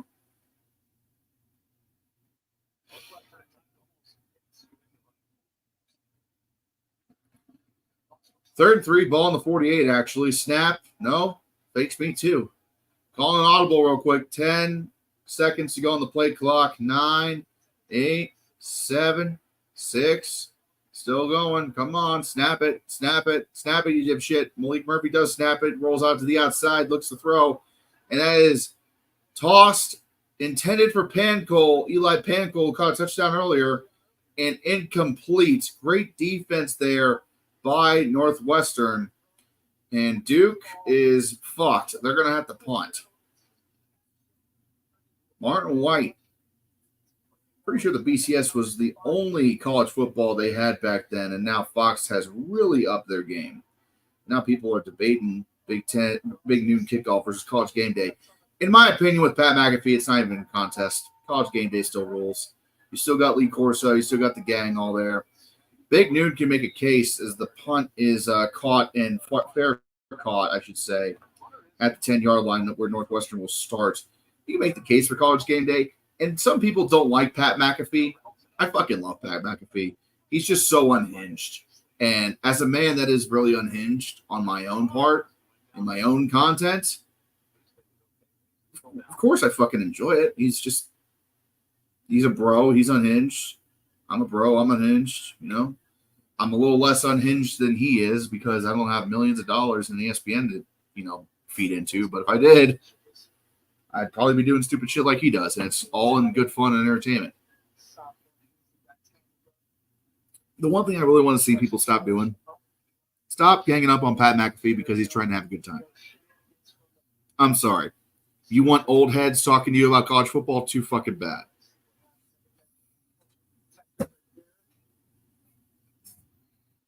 Oh, her Herb Street and Reese are timeless.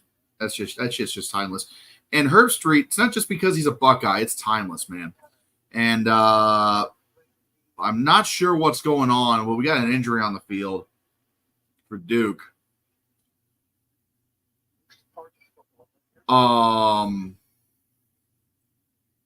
They showed the replay, and it looks like it's a severe injury.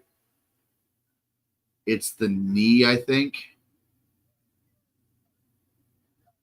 Yeah, it's the knee. Number 85 for Duke. Uh-oh.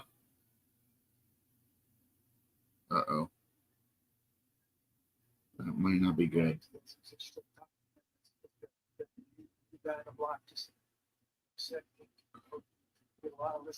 They're bringing out the card.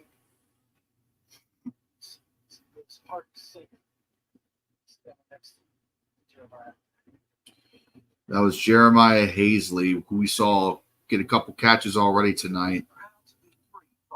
And, boy, I'm going to do a quick rewind on my TV because I genuinely don't know what happened.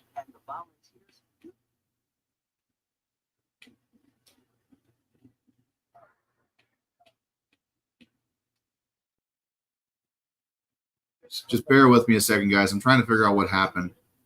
All right, here's the replay. I'm looking at it. I'll describe it to you. Hazley was back, one of the blockers in front of the punter. Oh, no. Oh, no. Okay. Yeah.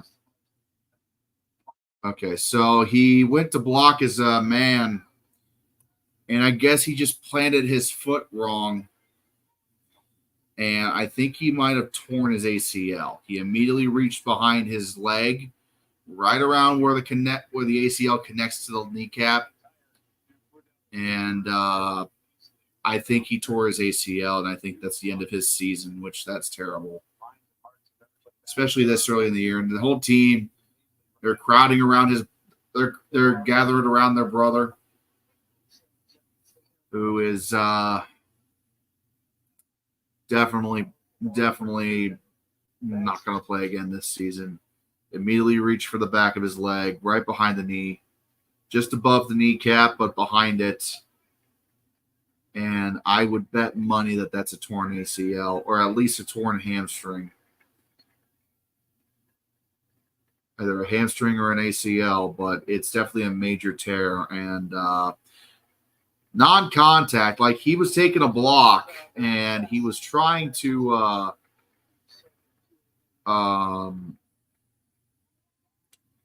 he was just trying to make a block, and his foot just planted wrong. That's the second time tonight that we've had seems to be a major injury for Duke. And I gotta wonder now, knowing that this is a temporary stadium on a practice field, is this field like in good condition? Because we saw also tonight Jacquez Moore, who's not returned, pull up after hurting his foot somehow. We don't know how, just somehow, after he planted it into the turf. Mike Bright takes the snap. We're back to football now. 1st and 10, and that is a crazy catch. He caught the damn thing somehow. Bryce Kurtz with the reception on his knees. First down, Northwestern, as they take back over. Shuts me the fuck up real quick. And that was threading the needle if I've ever seen it. Let's see the replay here.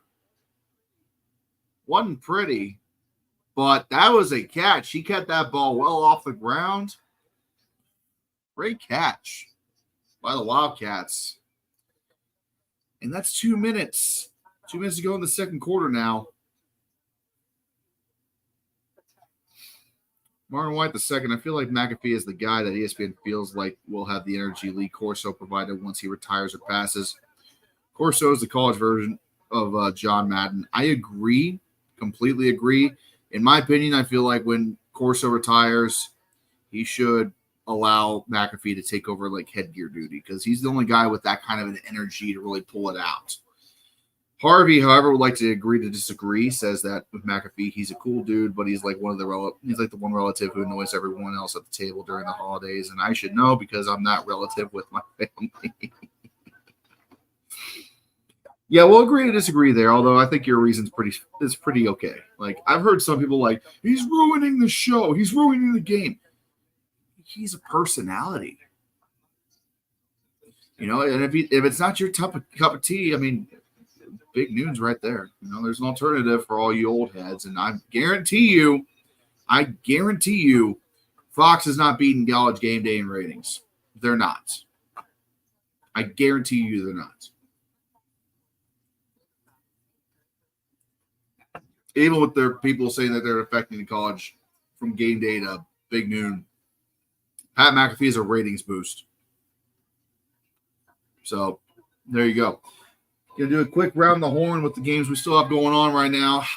As I mentioned earlier, Indiana committed a war crime against Western Illinois and just beat them 77-3. Meanwhile, in Sao Paulo, Brazil, Green Bay has now taken the lead against Philadelphia.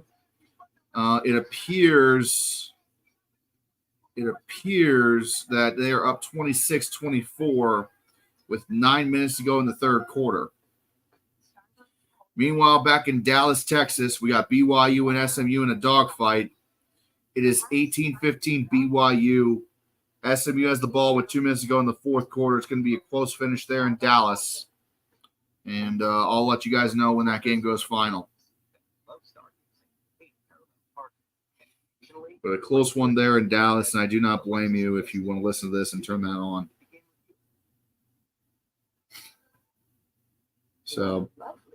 yeah, SMU they got a lot of potential, man. They got a lot of potential. They just got to get it all together now.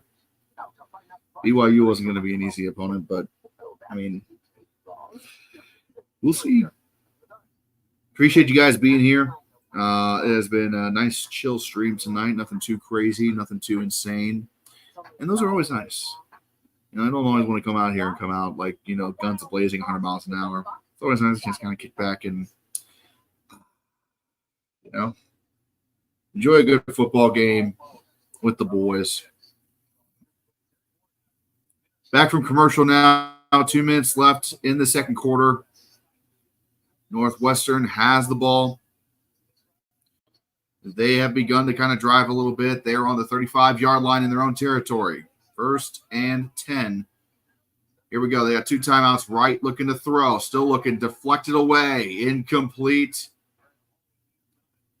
I think it was Darren Hall was the name of the right end, the right end that was able to get the deflection away there.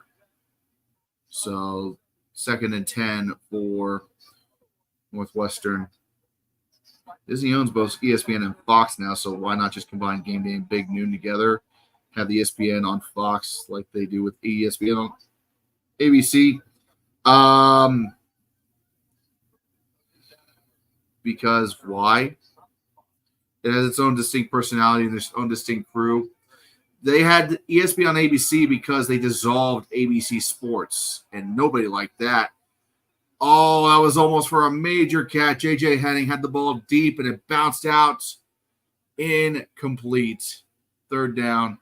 I think the stupidest thing that ESPN did when them and Disney acquired when they got bought by ABC was just take over or got bought by Disney is literally take away ABC Sports. I fucking hated that. As a kid, could not hate it more.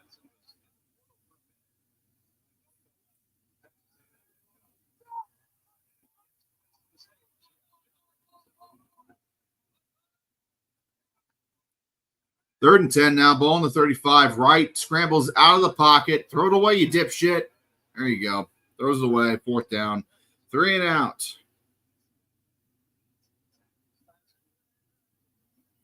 God damn, they got some sicko shit going on in Sao Paulo.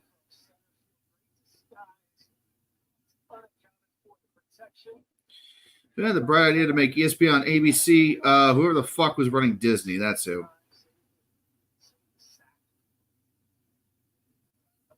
I got to do some invading real quick here.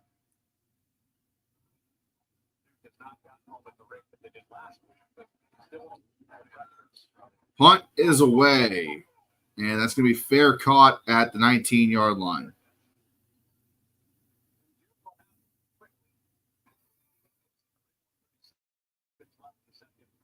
This has become a pretty frequent matchup since 2017. It's won 5 in a row. Going back to the 2016 game, last time we had one. Oh shit! They've played 5 games. This is their 6th game since 2017. What? What the fuck? Okay. Yeah, there you go, Bob Iger. That was your answer, Martin.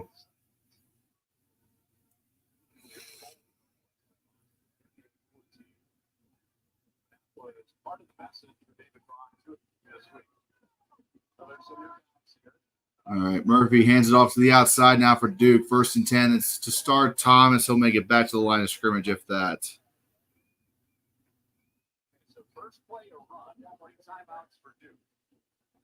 Duke still has all 3 timeouts.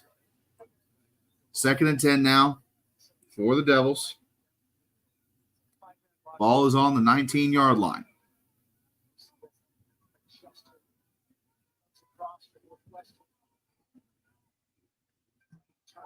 Duke, you got to fucking do something here, man. Snap. Murphy hands the ball off to Thomas. He'll gain a couple. 3rd down. Nothing insane. Brazil's never going to watch the NFL again. Good Lord. They got some hard times in Sao Paulo right now. Apparently there's flags galore going on. Insane. 3rd and 7. And the rain is now coming down in Evanston, Illinois. The rain is coming down. 3rd and 7 now. And I think they're going to run out the clock here. Start Thomas running to the outside. Can't not make it back to the line of scrimmage. Excuse me, I'm allergic to bullshit. 4th down. And that should be the end of the first half. No. Northwestern takes a 2nd timeout for reasons? Okay.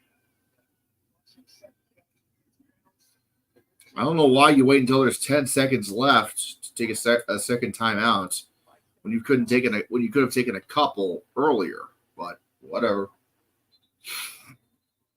And we got a stoppage now as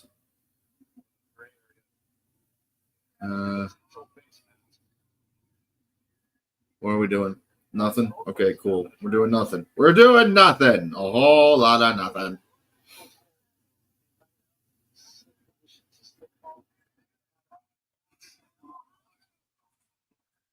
Fourth and 8, Duke will punt, and Northwestern will get a chance to return. Fair catch at the 40. 4 seconds left in the 2nd quarter.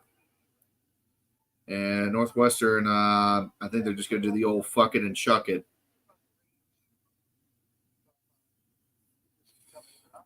Logical. I'd like to report a war crime against alcohol. Person is holding the alcohol and isn't sharing. You're a dick.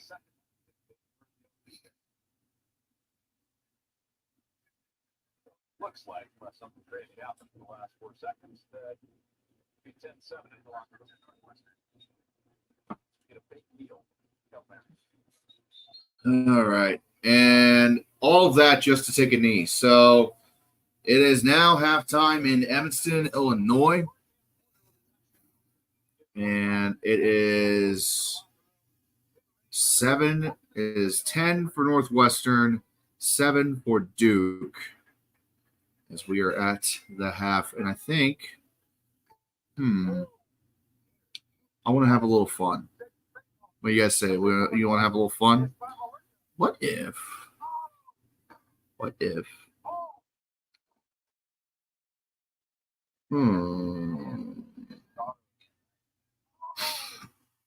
have a little fun, shall we? I got an idea. I got a stupid idea, but it just might work if we have enough time to pull it off. If we don't tell anybody, I'm going to try to invade a logical stream real quick. I'm going to invade their stream real fast. Let's see if that works. I don't know how to do it. I want to try. So let's do some shenanigans, shall we? Let's do some shenanigans. I really want to fuck around with these guys. I love it when I do. Let's see here. Where are you guys at? I can't find you. Logical. Let's unretire. Bye bye. We're gonna do a little cross promotional material here. Fun fact, the only school to win the national championship of both football and basketball in the same year is Florida. Yep, I remember that one very well. They won in 06-07, beating Ohio State both times. I was a very sad boy during that time. It was not fun. All right. Let's have a little fun. Okay.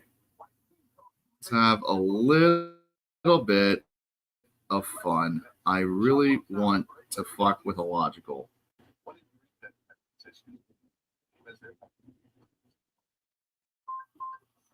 Let's see. All right. Now I am going to mute this camera. I'm going to mute this for a second. I'm going to remove myself, but you can still hear me for a moment, and we're going to do a little invasion. And I'm going to share my screen with. Just make sure I can do this. Yep, there it is. All right.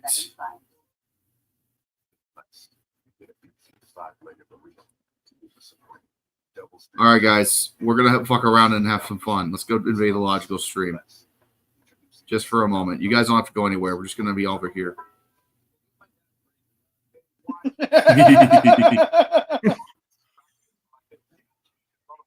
Here we go.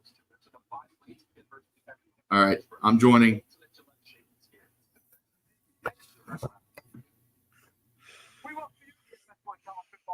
All right, I'm going to mute up here, but you're going to see me on that stream in a second. Okay. Dolphy is kicking babies now. What the shit?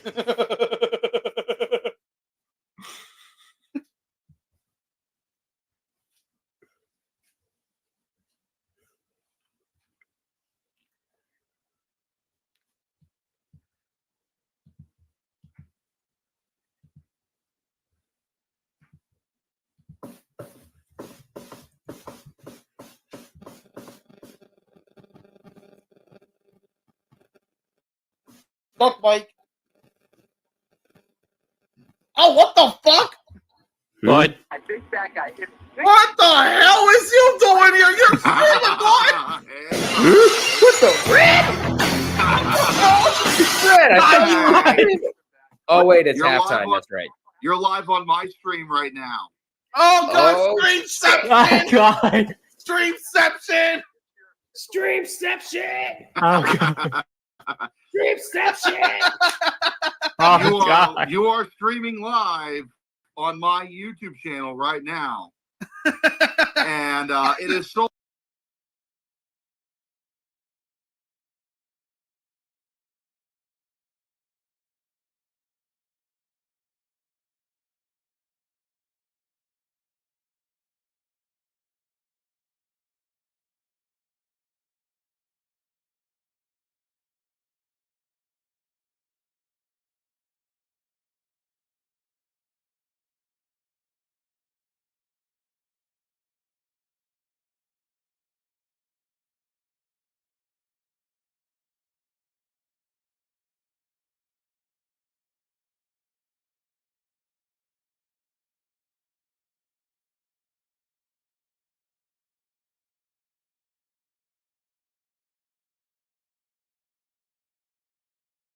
only because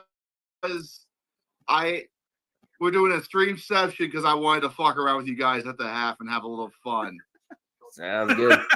A Streamception. That's Streamception. Oh my goodness. This is awesome. This is awesome. How's the game going? I heard it's a train wreck. Oh, it is a train wreck. Oh, it fucking is. But it was mixed with great Red. football. Red, you missed horny- Oh yeah, Red, you missed it at halftime. They were shaking asses. Yeah, they were literally shaking asses. They were shaking asses. It's There Brazil. was a They're bunch of always ass shaking at asses. halftime. There was a bunch of ass shaking during halftime. No shit. It's fucking Brazil. What the fuck do you expect? First and 10 at the 13. Also, Jacobs is not going backward, but rather getting 8. oh man, this is awesome. This is the best idea I had in a long time. Hold on. Oh, Yeah. shit. Hang on, let me go live. I fucked it up a little bit. There we go. Yep. Hey, you know what? Streamception's it's a complicated process. Okay. It is a I had to It is a complicated share the process. screen onto this screen and then jump off of my camera onto this camera. It's complicated, but I wanted to fuck. holding after holding. Future game in after Australia confirmed. 2nd and 11. Here's a snap. Love. Throwing. Picked! Wow. Wow. Jordan Love threw a goddamn interception. Are you kidding me? What the fuck? It just keeps getting We better. got sickos. It's And just- Rodrigo Blankenship with the pick. wow. Holy Hold on, we have the clip, we have the motherfucking clip. Christ. Oh, hey, Nerd Stop. Nerd Stop. With the two things.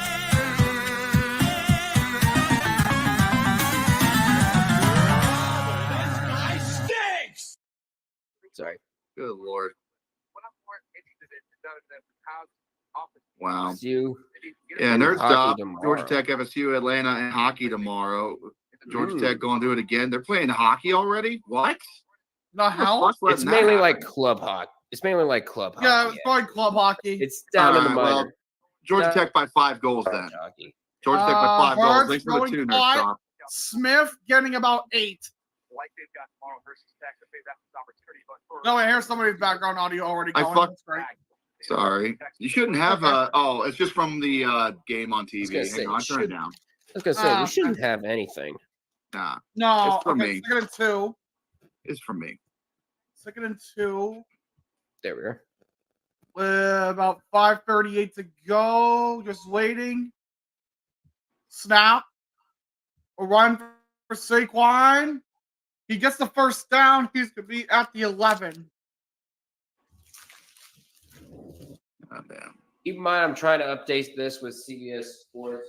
Trying to catch Damn up right, with you Nerd guys. Stop. Saturday night is for the sicko sports. You're absolutely right. Even though tonight's Friday. I know, but tomorrow is Saturday. And Oh, tomorrow night is going to be sick. Dear God. It's going to be so sick. There's only like 3 majorly hyped up college football games. Oh, and that's going to go for. They're going to mark him after 8 yards gained. So he'll be down around the 4. Actually, they're gonna give them to the 2. It looks like. I honestly What's it? wish that the Battle of the Nerds was this brain Oh, dead, yeah. No, what's it? So, yeah. but they're too smart for this shit. So, of course, it wouldn't be. So, I kind of wish we had this first- game, but 2nd and 1 at the 2. A run. Barkley is in. Touchdown, Philadelphia. There you go. There you go. Keep amplifying the pain.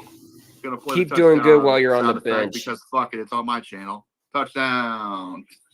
Touchdown. Touchdown, Phillies. No. Clap your Oh, this is hands, awesome. clap your body. For Oh, yeah, look Philadelphia at Harmon's camera. 76ers. It's my buddy Martin on the on my YouTube just said funny. This Duke Northwestern game was called the sicko game of the week. No? Sure about that? Are you Well, sure that about ain't- You that? sure about that now? That aged like fucking milk. But thanks, Martin. Appreciate your input. Extra points good. 31-26 Oh, Philadelphia. it's tonight. I am stupid. You are stupid, nerd. Stop. I'm glad you admitted that to yourself. The first step to acceptance, the first step to admitting your own faults is acceptance. I think that's what they say in on an AA meeting. I don't know. I don't go there, but whatever. Yeah, even though we tried to make you go several times. Listen, He just eats the rest of the AA members.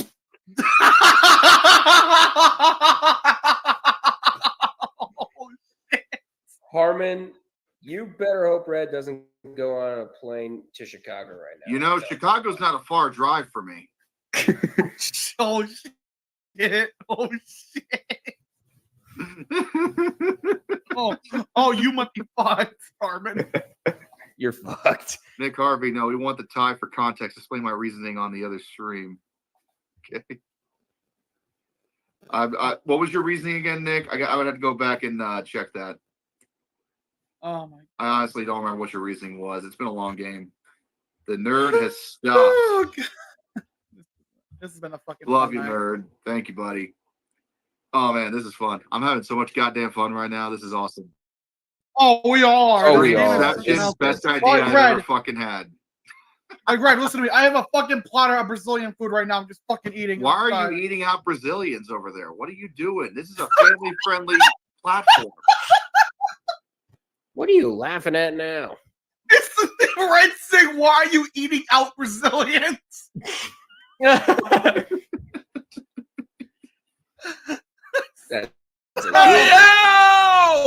Yo, sir, Paul. I'm sorry. That was too easy, like some Brazilians, but that's beside the point. I mean, that's also kind of true. I'm not gonna lie to you. Yeah. Carnival. All for all. Oh no, listen. The sex with Brazilians, though, that's the key right there. That's some good shit. You act like you've had sex with Brazilians, and I guarantee you your ass hasn't touched I one. have. What? Yeah. Bullshit. No shit. And you lived? Hmm? I'm surprised you didn't catch anything. Wow. Wow. I mean, knowing your luck, it was probably something you paid for, and you paid cheap. No, it was not. Oh, God. This is terrible. What have I done? I am like 3 beers in, and I'm invading a live stream. What the fuck am I doing? That's not enough beers. It's Get not to the enough. freaking game. Get to the fuck. Nick Oh my God, Harvey. it's a fucking touchback. Also, if you're doing a Northwestern game, commentating a Northwestern game, you have to do like 20 shots of Malord. Why? There's not been that much where I would be like hating my life yet. It's just been a solid game, kind of slow, but no big deal. Mm-hmm. The wins This I game ain't has playing that actually big of a been pretty- factor. been actually really good pace, believe it or not. It's actually been pretty good. Nick Wow. Harvey on my channel just said, wait, he fucked a soccer ball? I'm scared about I love my subscribers. I love them so much. motherfucker. It's like They're Red's so remake of Castaway insensitive of me. instead of like a fucking Wilson volleyball. He's just like he takes the soccer ball and just fucks it. He just rolls it around on his crotch. I'm gonna fucking shit out of you with a beer bottle. Like, I'm sorry, Wilson.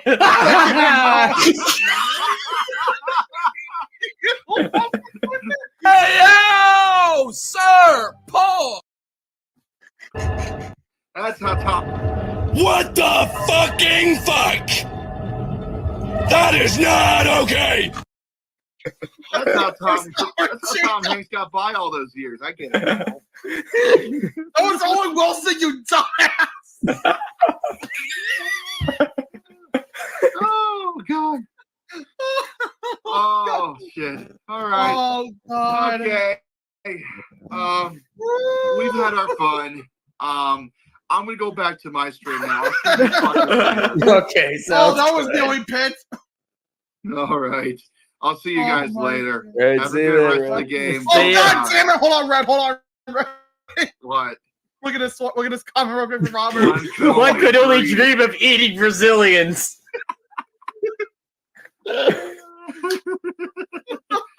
Tomorrow, we get the ultimate sicko. Iowa versus Iowa State. Ready the under. Oh, God. All right. Oh, man. This was a great idea. Frozen Sky. Josh Jacobs and Jacobs gets the Okay. This was fun. Oh, I'm going to come go on. back. They're about to start the third quarter in Evanston. I'll see you fuckers in a little bit. See ya. All right. Yeah. God damn it, Robert. Maybe it was mixed Brazilian. God damn. Oh, I hate how we're laughing as there's a fucking injury on the field. Yeah, it's CJ Gardner It's Johnson. CJ Gardner Johnson down. We weren't even focused on this. All right. Oh. Well, that was fun. That was a good time. Good times were had by all. And now we must return to our game. Oh, fuck. That was the thing I probably have done in a good while on this channel. Good Lord.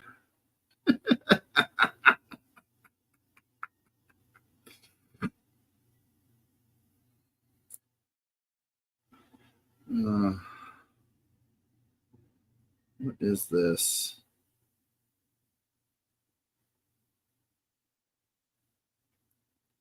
Oh, man. Sunday kind of like festival celebration. Oh, man, that's fun.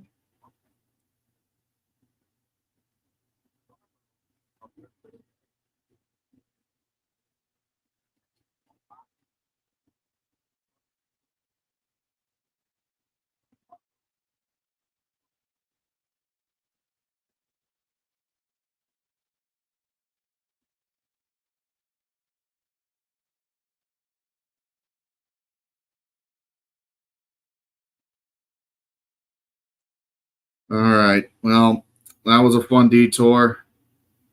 And second Saturday in September to the second Saturday in December. Tonight is the first Friday in September.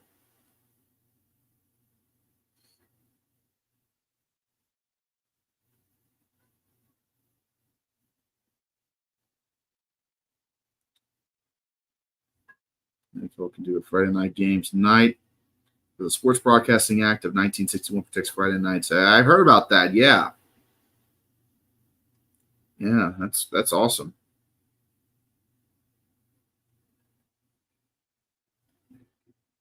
Yeah, I remember hearing about that, and I think that's honestly brilliant because these you got to support your high school teams, man. You got to support the high school teams. You have to. And if you're playing the NFL on a Friday night, there's no fucking competition. Like, it's over. Nick Harvey. Yeah, I know. They're easily amused. And quite frankly, that was just a really weird, funny, offhand comment. The soccer ball joke was great. That's probably the best 10 minutes we could have done on this YouTube channel during the half. I have no regrets, especially if I get demonetized for any of those jokes. So I'm loving it, man. This is awesome. Those guys will join us later once their game finishes up. And real quick, before we do start up, I want to check what the final was in Dallas. And it looks like BYU held on. I believe they did. They did. BYU held on. Final in Dallas, 18 for BYU, 15 for SMU. SMU loses their first game of the season to the Mormons.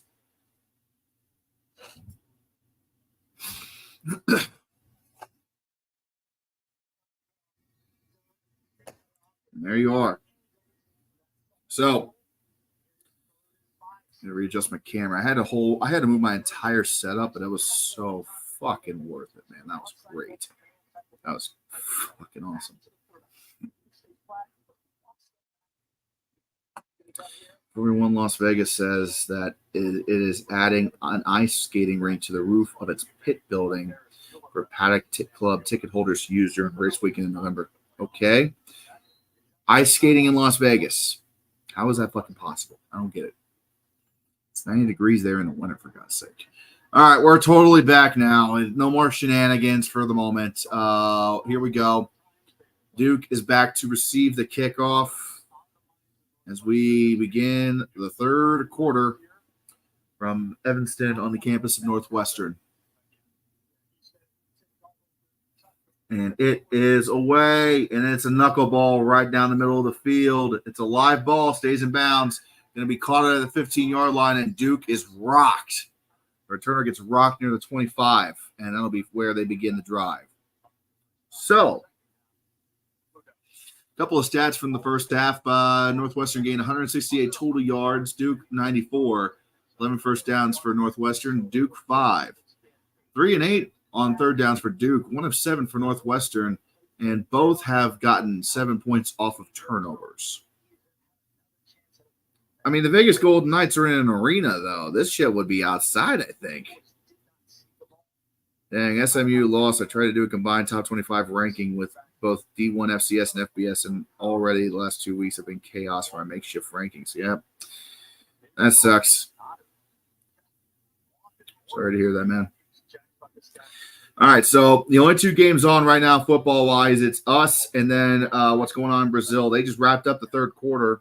Philadelphia still leads 31-26 in Brazil on Peacock. We're the only cable network game still going. Same principle, right? Make it colder no matter how much money it costs. I mean, they got the money. You're right.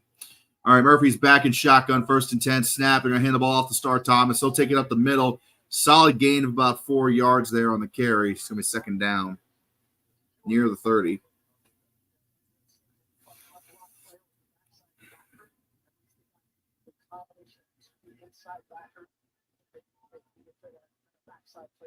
Hurry up now. 2nd and 6. Only 2 wide outs on this shotgun set. And hand it off again to Star Thomas. No, they fake it. It is thrown, but batted down at the line. Incomplete. Pass was intended for Samir Higgins, the redshirt junior wide receiver.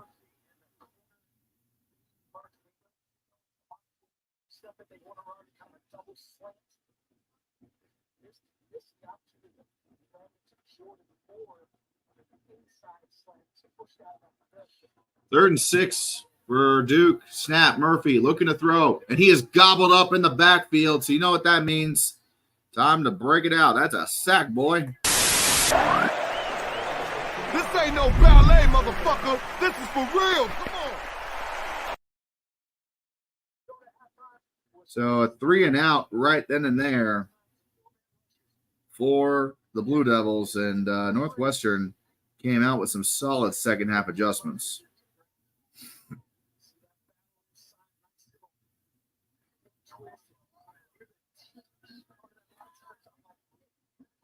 All right, and the punt is blocked. The punt is blocked, and it is recovered immediately by Northwestern. A textbook punt block, and Northwestern's got the ball inside the 10-yard line. It's going to be 1st and goal for the Wildcats. What the f*** was that? Holy shit.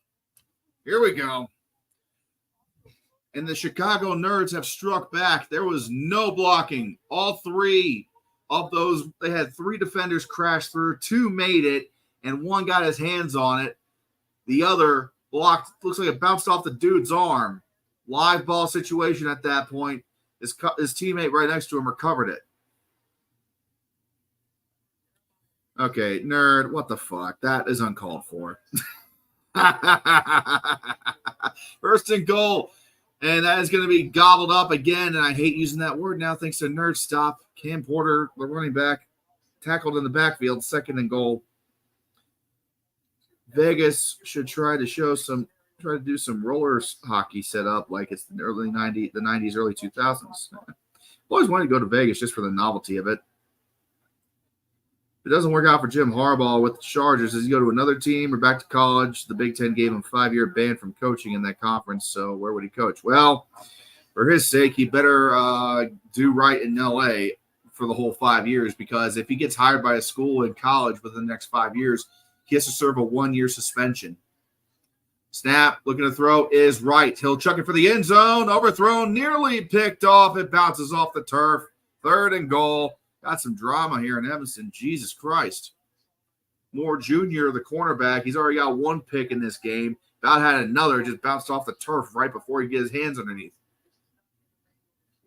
Just a miscommunication there on the routes. Looks like he was intended to throw it to his tight end, number 88, Marshall Lang, but just was not there. So 3rd and goal now. Ball's on the 12-yard line, deep in Duke territory here. Northwestern better get some points out of this. Right, looking to throw, still looking. He's going to run, toss it for the end zone, out the back of the end zone, incomplete. 4th down, and now we got a little bit of chippiness at the end of that play there, a little bit of beef. Loveless, the lineman, number 70, talking a lot of trash there as he walks over, getting formation for the field goal attempt. Wright got rocked at the end of that play there. Just got drugged down to the turf. So Northwestern will attempt to kick a field goal. It's going to be a chip shot for them. They are on the 12-yard line. Jack Olson on the kick. He's made 1 tonight at 44 yards. And again, we got the 15-mile-an-hour winds to deal with. He's already showed that that's not a problem for him from 44. What about 29?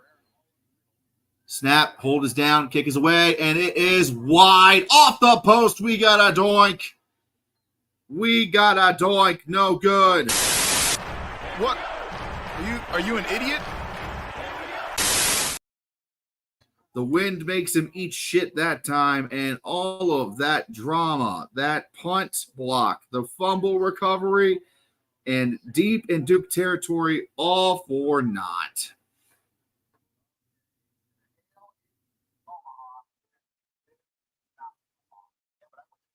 Damn. Just damn.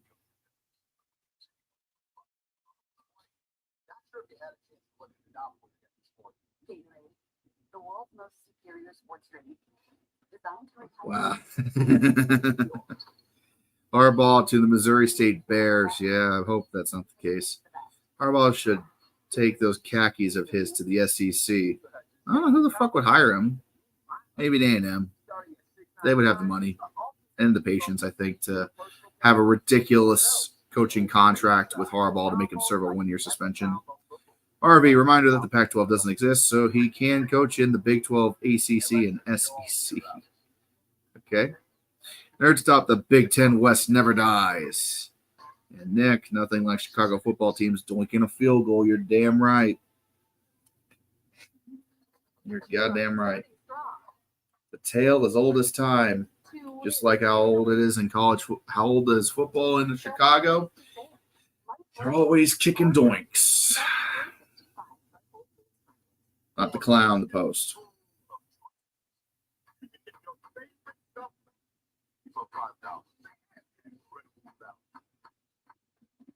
Oh, this has been a fun stream tonight. I'm enjoying myself a lot right now. And we're not even done yet. Like I said earlier, we got big noon tomorrow. We're going to be covering Michigan against Texas at noon here on this channel. And we are also going to cover NC State and Tennessee at 7:30 tomorrow night. Those streams are already preset in my live feed on my YouTube channel. So go ahead and set yourself a reminder there. We will go live about 5 minutes from the start time of the broadcast. Around about that, I should say. Usually we'll go live about 5 minutes before the start of any broadcast just to make sure everything's working and everything's in place. But, yep, that's the plan. We'll go live tomorrow about 11:55 Eastern in the morning, 5 till noon. And going to be a great day of football. College, week 2, got a couple of big ones. And then, obviously, we got the NFL kicking off on Sunday. They're already underway now. And Duke is on offense now. Snap, toss to the outside, and that's Jones on the carry. Only gain a couple, 2nd down. Peyton Jones, sophomore. They're down to Star Thomas and Peyton Jones at running back. Jaquez Moore is out for the game with a foot injury. Jeremiah Hazley is out for the game with probably an ACL or hamstring tear. So they're dropping like flies. Snap. Murphy looking to throw for the Devils. Throws it up, and it is caught. Is that an interception? Oh, my God, that's an interception. What the fuck? Are you kidding me? You want this ball? You want to take it from me. Take it from me, baby. It's mine. And the disrespect by the corner. He catches the ball right on the inside, the right in bounds, 2 feet down, perfect interception, and then he flicks the ball to Duke's head coach. The disrespect. Wow. Theron Johnson, second interception of his career, first this season. An easy interception in terms of where the ball was. Still got 2 feet in bounds, and then flicked the ball to the head coach right after he caught it. Like, hey, you dropped this. So 1st and 10 now for Northwestern. They're on the Duke 45. Low snap, right, hands it off, and he is going to be swarmed in the backfield. That was Komolafe, the redshirt freshman. They got to do something about that, man. They're not able to run the ball right now. Duke is the Devils. They're playing pretty good with stopping the run, but right now they're not getting very far. Wright's just gonna have to throw the ball. I think the only way they're gonna get anything going now is if they throw it. It is becoming ugly quick for Duke. Man in motion. That's AJ Henning in motion now. Gets in the X. Snap. Right. Looking to throw. Does so. Caught over the middle of the field. Not enough for a first down, but it's going to make it manageable. 3rd and short. Marshall Lang with the catch. Oh, my apologies. That was Thomas Gordon with the catch, actually. One wears 87, one wears 88. I only saw the 8. 3rd and 2 for Northwestern. As they are desperately trying to get some points on the board. It has been an absolute dumpster fire for point scoring tonight, and we have a stoppage on the field for reasons. Refs are trying to signal something to the timekeeper. Oh, we got a goddamn rabbit on the field. There is a goddamn rabbit on the field. There is a jackrabbit on the field, and he just shat on the field, too. I just saw him shit on the field. There is a fucking rabbit, and the Northwestern Wildcat mascot, he's hunting. He's trying to prowl this rabbit. There is a goddamn rabbit running all across the end zone, and I mean, he is going from side to side. He's out the back, and they're going to play on. Right takes the snap, and it is fumbled. It is fumbled. Are you fucking kidding me? Are you fucking kidding me? The rabbit is fucking cursed. They fumbled the ball right after the rabbit ran across the field. Hey! The people have spoken, and they say you suck. A goddamn jackrabbit ran across the field, and oh my God. Curse of the were-rabbit.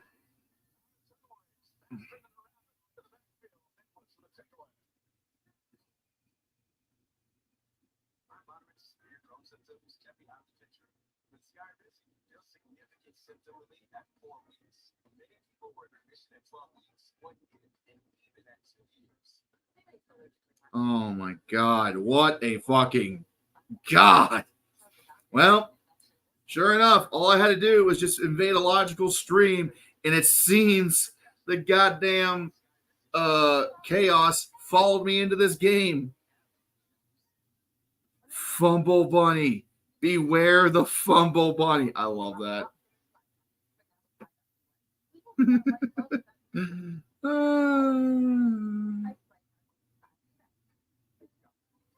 Good Lord. we had the Northwestern mascot chasing the fucking rabbit in the end zone like a wildcat hunting prey. The rabbit runs across the field, back up, out the end zone, right as Northwestern fumbles the ball back to Duke. Hey, Carvey, wait, South Dakota State doesn't play tonight, and I just saw them play like they did against Oklahoma State. Yeah, I think one of them got lost. Genuinely, one of them got lost. Oh, my God. Loving the NFL street cutscenes. Thanks, man. That's honestly low-key one of my favorite games I played as a kid. How is that not a 15-yard penalty? What do you mean, how is that not a 15-yard penalty? It's a rabbit on the field. It distracted the Wildcat and allowed the Blue Devil to pick up the ball. Just so we're clear, the last 10 minutes of Duke Northwestern have featured Northwestern blocking a punt, doinking a short field goal, Duke throwing a pit, a rabbit showing up in one end zone, Duke forcing and recovering a fucking fumble. Friday Night Football. I swear that rabbit took a shit right on camera too.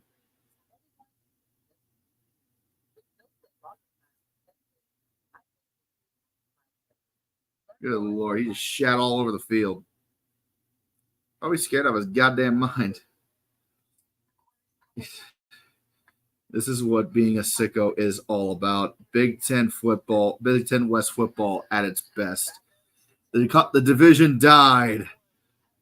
The division died so that way the memes could live. Wow. The running back on that fumble, by the way, was Joseph Hyman II, the redshirt sophomore. And that just was absolute fucking crazy. So Duke has the ball now on the 46-yard line, 1st and 10. Snap. Murphy hands it off to Star Thomas. He'll gain a couple, get to about midfield. It's going to be second down there for the Devils. And finally, we have a play that goes off without some insanity happening. I'm sorry, that was Komalafe.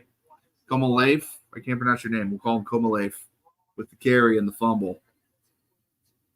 Jesus Christ. What is the game that provided that fumble cutscene? I think it was Blitz the League. Snap. Murphy will take the ball upfield, get enough for a first down. And wait a minute, that's not Murphy. That's not the same number, is it? No, it's not. That was Bellin the fourth. The red shirt, third string sophomore quarterback. Coming in and doing a wildcat formation, ironically enough. 1st and 10 for Duke on the 44-yard line. Bellin the fourth is in the game. Hands it off, fakes the handoff to Star Thomas. He's going to be rushing to the outside. He'll be brought down for a gain of about 5. And Henry Bellin the fourth stays in the game. I am not sure what happened to Malik Murphy, but he is still. But we got the third string quarterback in the game right now, and Bellin's going to throw the ball. It is caught by Moore. Jordan Moore with the reception. That is another first down. I guess they just needed to charge the offense somehow. I don't know, man, but currently it's working because they don't have the offense. I mean, they're getting some offense going, I should say. 1st and 10 now. Duke is on the 31-yard line in Northwestern territory. Snap. Quarterback runs. He's still running, and he is brought down at the 31. So at the line of scrimmage, we got a flag down. It's going to slow everybody down for a minute. Yeah, I don't know what happened to Malik Murphy. Henry Bellin the fourth is playing right now, and he's doing okay. And here comes Murphy back into the ball game. We got an injured Wildcat. And that is holding on the offense and tripping on the offense. So only one of those penalties will be at 4, second down. Curse of the Were-Rabbit. I didn't know that you recognized Wallace and Gromit. I have that on DVD. Yeah, man, that was my fucking shit as a kid. That came out in like 2006. I was in middle school. Why is it called the Wildcat offense? Man, I don't know. I don't know. Oh, you already found it for me. Apparently, it was invented by a high school team in the 90s whose team name was the Wildcats. All right, that makes sense. Sure. First and 25 after the 15-yard penalty for the Devils. Malik Murphy is back in. I guess they just want to try out some fuckery and shenanigans.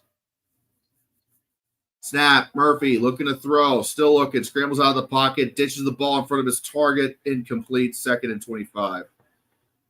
Technically, that was intended for Peyton Jones, the running back. But, I mean, he threw right into the turf in front of him, so not really. Whew. What a game. 2nd and a country mile for the Devils. Ball is on the 46-yard line. Malik Murphy takes the snap. Looking downfield, will toss it.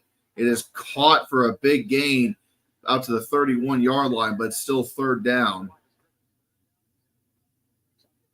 Oh, shit. Oops. Hold on. I was switching tabs on my computer, and I done lost the scoreboard. Bear with me a moment. Still got me, though. 3rd and 10, they're going to have flags fucking everywhere. Oh, my Lord. I'm going to pull this back up. Sorry about this, guys. And a 5-yard penalty on Duke for false starts. That's wonderful.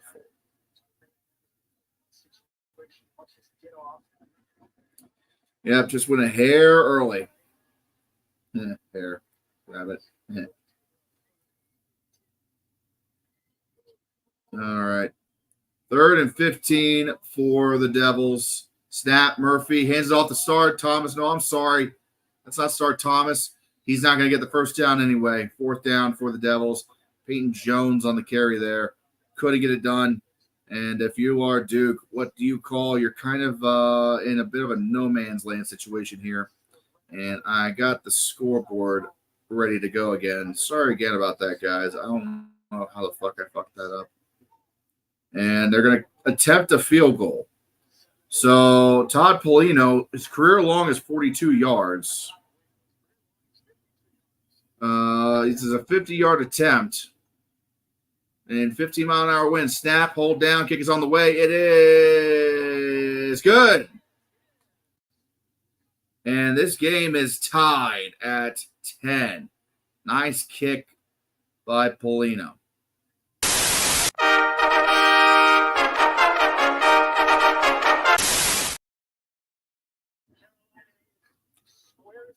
Well,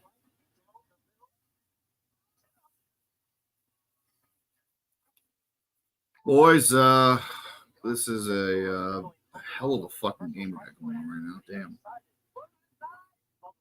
Yes. Yes.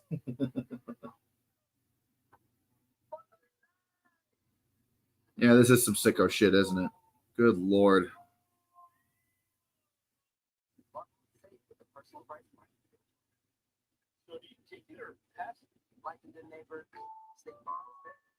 At Domino's, we take quality control very seriously. So now at our stores, we have a quality captain. Someone who isn't afraid to perfection. Copy distribution. Horrible. Okay, next. That's 1,000,000% done. Noted. We're in commercial, so just bear with us while we get out of this TV timeout. With quality captain. Don't get it up. Thank you. Somehow. Now at Domino's.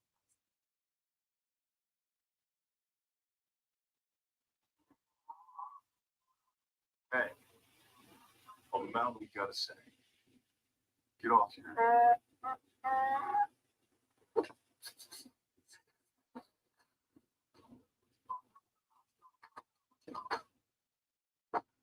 Touchdown! Woo!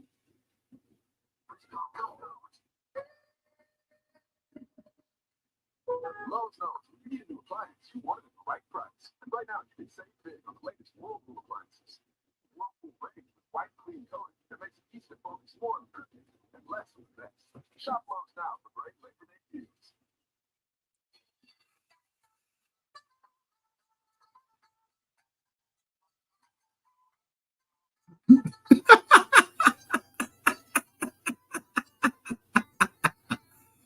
Oh, God. So Illogical just called me a ginger walrus, looking like Andy Reid. And Harmon followed up saying, it's true he ate 20 Brazilian girls on stream. What the fuck? At least you didn't have anything on any other tabs. Yeah, I don't have anything else on any other tabs, and that's not a good sign. You have Jaquez Moore on the sideline in street clothes and a walking boot. And he'll be out for an indefinite amount of time. For sure.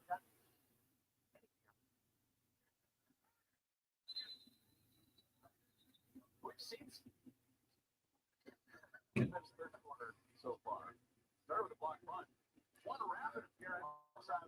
Northwestern will take over the ball as it is now a tied game and a good one here in Brazil. Fuck me. God damn. I about said we're here in Brazil.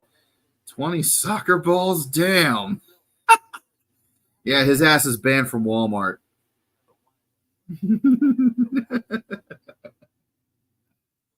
All right, first down, 7 minutes to go in the third. We're halfway through it. Somehow we're only halfway through it.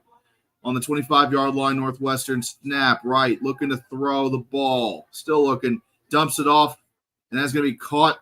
And he's going to rush his way for a first down. That was Cam Porter, the running back, with the reception. That fucking tank.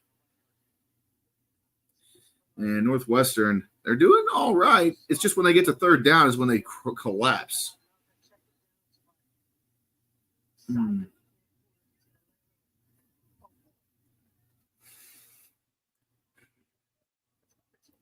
So here we go. 1st and 10 for, and we got a timeout because of an injury. Damn.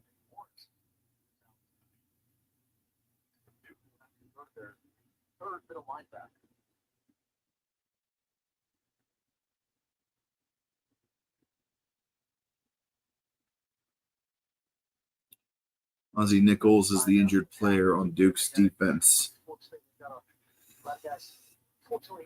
All right.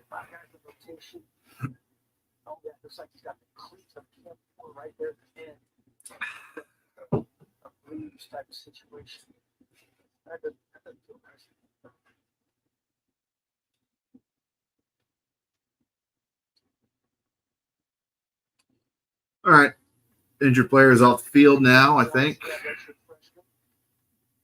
Maybe. I don't know. Waiting for them to do something. We're waiting for something to happen now. Nicholas is walking gingerly off the field.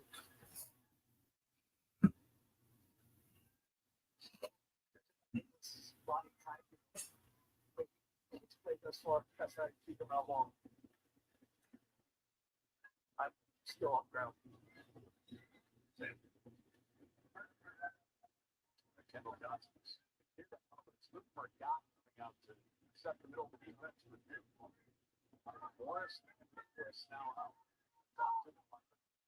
First and 10 now for Northwestern. Snap right, hands it back off to Cam Porter. He'll gain a couple on the run. 2nd down.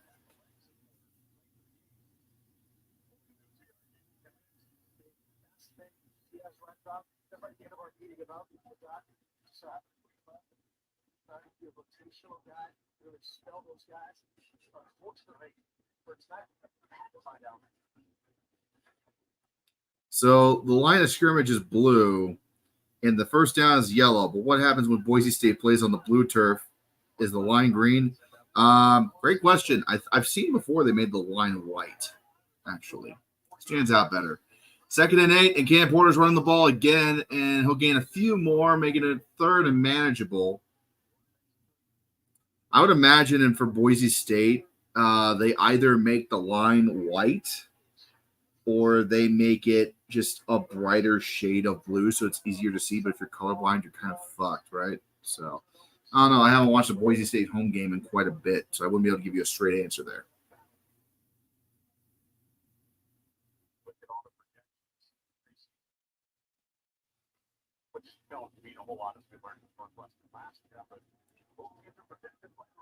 Third and 3 for Northwestern here. And they've got to pick up a first down. They have been terrible on the 3rd down tonight. Right, looking to throw. He will get it off. And it is deflected away. Another third down that's not been converted. Northwestern just can't buy a third down conversion tonight. Absolutely terrible.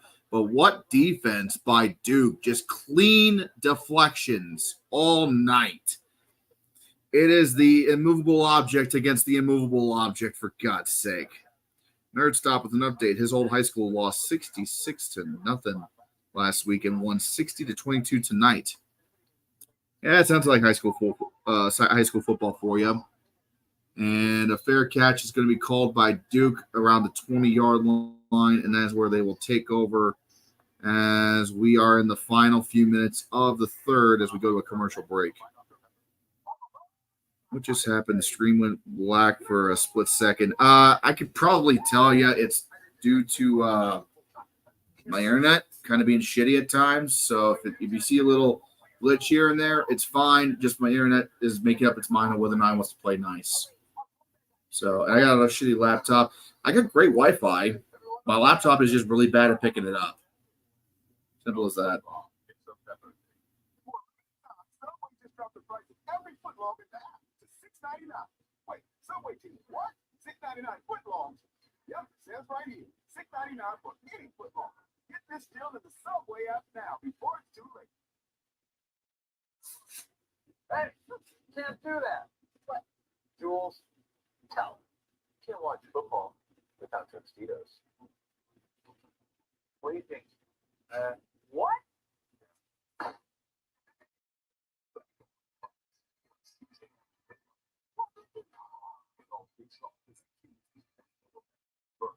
Russell Wilson games, but I see he's fighting against no doubt.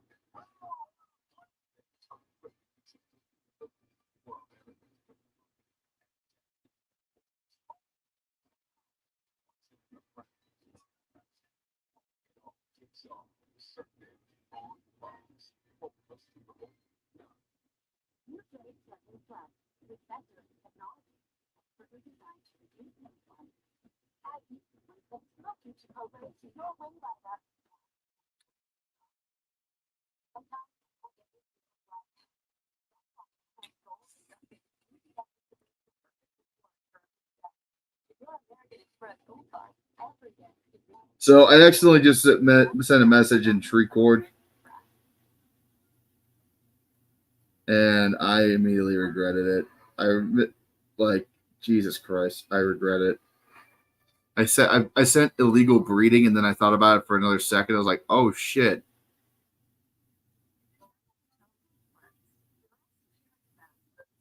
So I deleted that. Now everybody's just getting on me like, yeah, as they should. It is what it is. Sometimes you drinking and you say something and it just fucking screws up. So, whatever.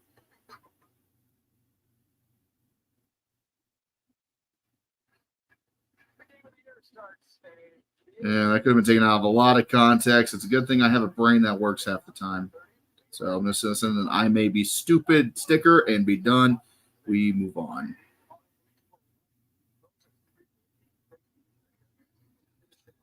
So there we go.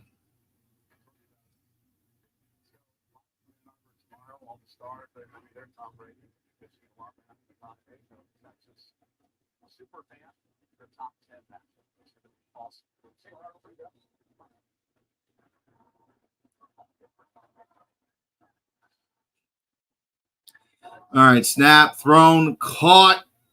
Are they going to say that's a first down? They are. First down for the Duke Blue Devils.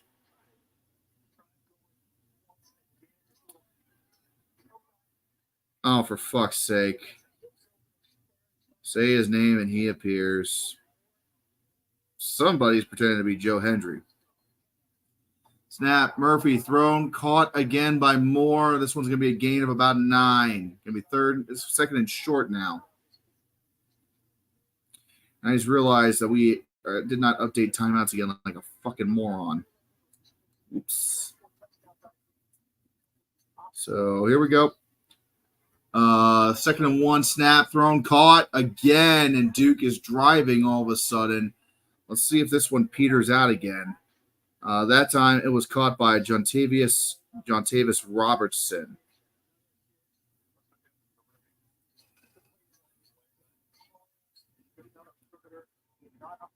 the second string wide receiver. All right, Murphy back in an offset shotgun, sends a man in motion. It's going to be a jet sweep to the outside. He is still going. He'll gain about 5 yards on the carry there. As that was Keyshawn Brown, the redshirt freshman on the carry, wide receiver.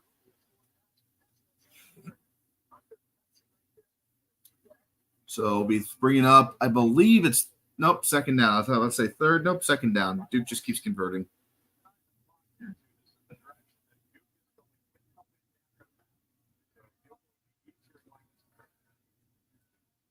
Murphy hands the ball off up the middle, and that'll gain a couple of more. Going to be third down now. That was Peyton Jones on the carry.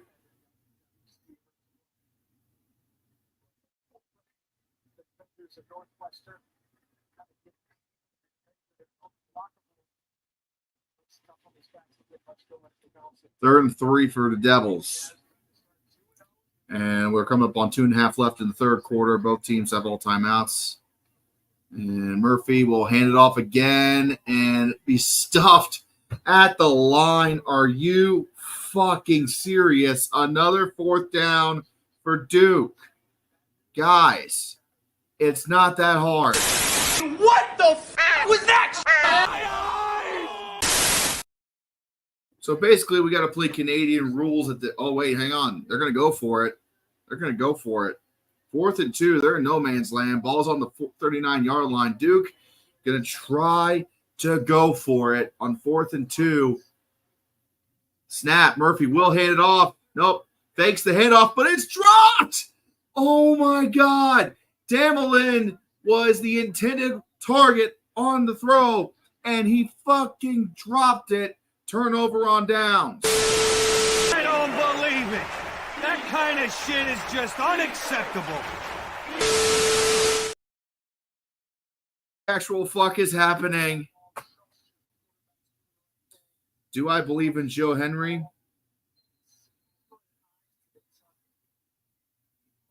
Yes, I do. Okay.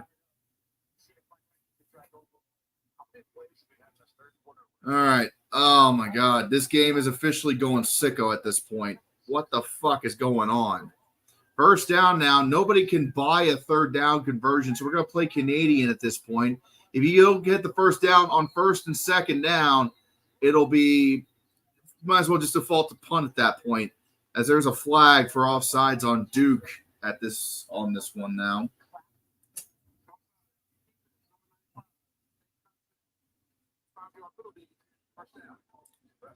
It was offsides, but it was offsides with contact. And then at that point, the play is blown dead. So because of that, no free play for Northwestern. Minute 52 in the third to go here in Evanston, Illinois, just outside of Chicago.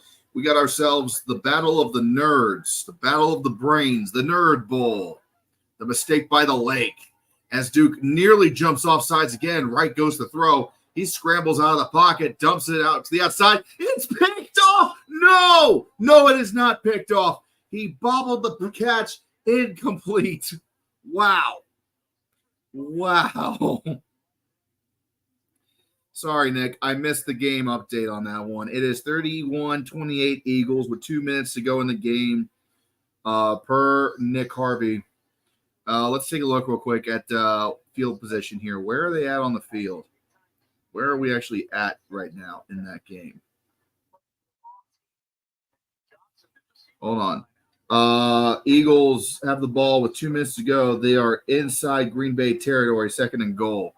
Meanwhile, back in Illinois, 2nd and 5 here for Northwestern, and they're going to blow the play dead. Timeout, Northwestern. They did not think they were going to get the playoff in time. They did, but they didn't. So there you go. So we're going to kind of keep an eye on Philadelphia here as they go through their first timeout. 3rd and goal for the Eagles. Ball is on the Green Bay 1. 3rd and goal on the 1 yard line. Eagles could clinch the victory here with a touchdown, with a tush push, I guess.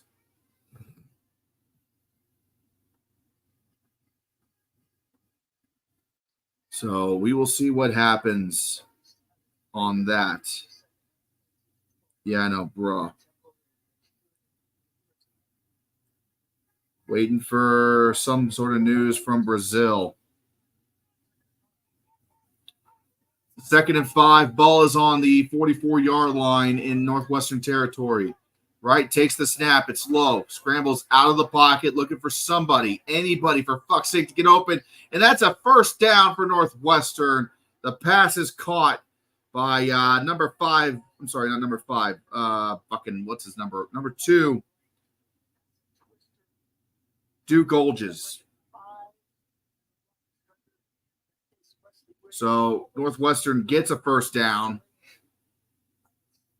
somehow because it was 2nd down. That's why they got a first down. They can't convert thirds, so they'll get a first down on 2nd. There you go. They'll march, and then die at the 40-yard line somewhere. 1st and 10 at midfield for Northwestern. And snap, right. Looks to throw. It's a wide receiver screen to the outside. A.J. Henning's got the catch. He'll gain about 9 yards. 8 yards, 8 yards. So 40 seconds to go in the third quarter. Enough time for one more play before we go to the fourth. And it is 4th and goal in Brazil. Green Bay stops whatever play they just ran. Hurts fumbled the ball at the 2, and it was recovered by Saquon Barkley at the 3. So there you go. What the fuck is going on in Brazil? Snap, and they're going to run the ball up the middle. Northwestern gets the first down. That is Joseph Hyman II with the fucking carry. 1st and 10 Northwestern. I'm calling both games.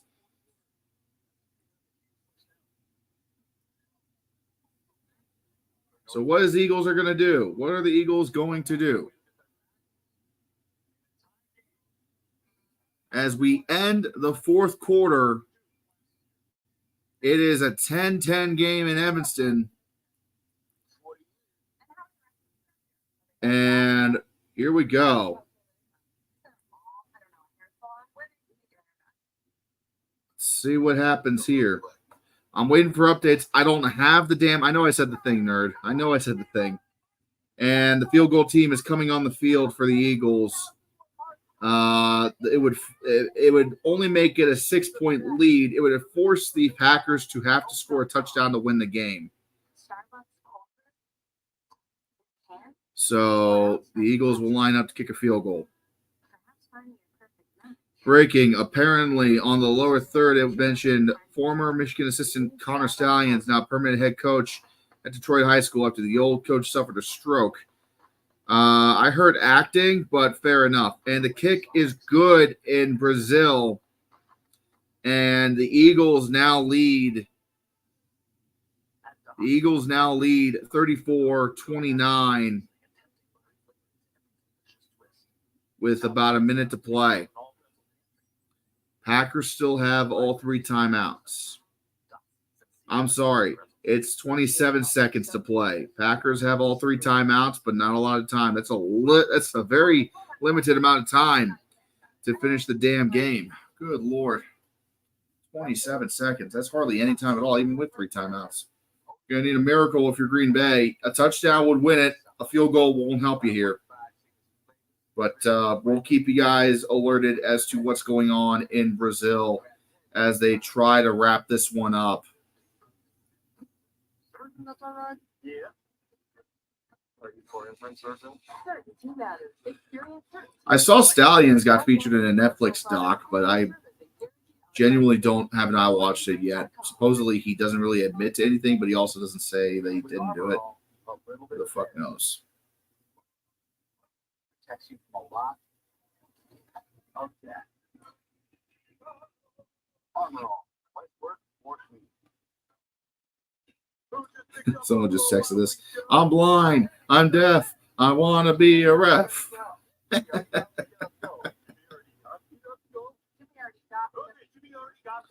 right. Trying to get more updates from Brazil. I don't have the game broadcasting on any of my systems over here. So I got it all trained in Evanston right now. And the kickoff is going to be a touchback. Oh, no, it's not. Green Bay returned it to the 16-yard line 22 seconds ago in the fourth. So we're going to keep calling both games. As certified volleyball and basketball referee, I can't confirm we chant this daily. That's concerning. That's fucking concerning. I was an umpire once when I was in high school as a summer job. I worked as an umpire at the local ball fields. Even had to eject a coach or two. We did not say this. Not a one. I would hope you're joking. Good Lord. If I was passing by the referee locker room and I heard that chant coming out of there, I would immediately go to the league and be like, guys, holy fuck, Green Bay chucked the fucking ball deep and the Hail Mary worked. It is a first down for the Packers. And they're out to the Green Bay 49. I'm sorry. Yeah, they're at midfield. The Packers are at midfield. All right, Northwestern's got the ball. They just ran it up the middle on first down, gained a couple. Second down, running back on the carry was Joseph Hyman, second again. I'm still waiting for more updates from Brazil. Another Hail Mary. Jordan Love is hurt. Love is down. Love is down. I repeat, Jordan Love is hurt. 2nd and 8. Snap. Right. Scrambles out of the pocket. Still looking to throw. He'll run it out of bounds near the line of scrimmage. Going to be 3rd and 8. Oh, no. 10 seconds left in the game, and Jordan Love is down on the field. He is hurt bad. I don't know what it is. I don't know what the hit looked like. I don't know what the circumstances are. I just know Tom Grossi's currently losing his fucking mind on the Packcast stream, and so is all of Urinating Trees Discord. So I'll let you guys know what's going on there. We are still watching Evanston. Snap, right, hands the ball off to the outside, and it's going to be a big old gain for a first down near the 20-yard line. And there you go. Northwestern has a chance here to take the lead. Joseph Hyman again with the carry. And they're saying it's his leg. Jordan walked off the field with assistance, but now their backup quarterback is coming into the game. It may be over. It may be over for the Packers. Meanwhile, in Illinois, Northwestern snap, hands it off to A.J. Henning, and he's tackled behind the line of scrimmage. He's down at the 20. 2nd down for the Wildcats.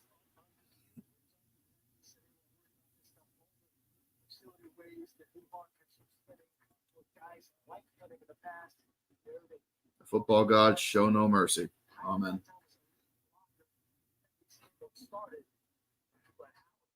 Second and 11 for Northwestern. We're looking at about just under 13 minutes left in the game.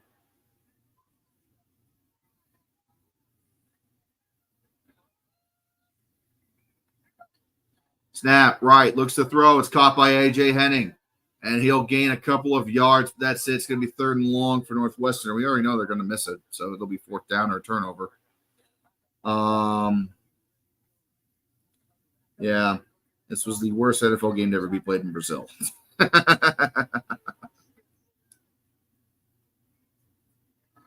you go. I had a drink somewhere around here. Where the fuck did it go?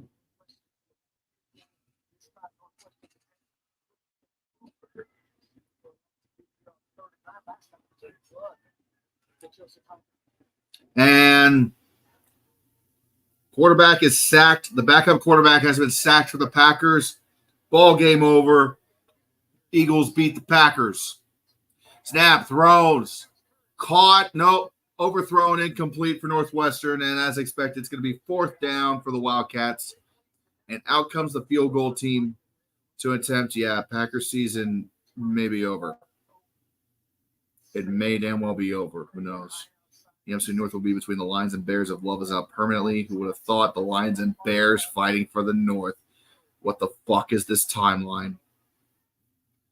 All right, here we go. Kicker is on the field, and it is partially blocked by the post, but will make do. Jack Olson, 35 yards.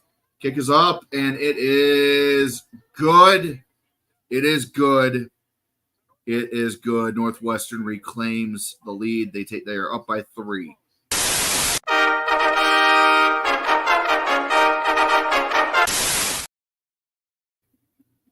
So there you have it.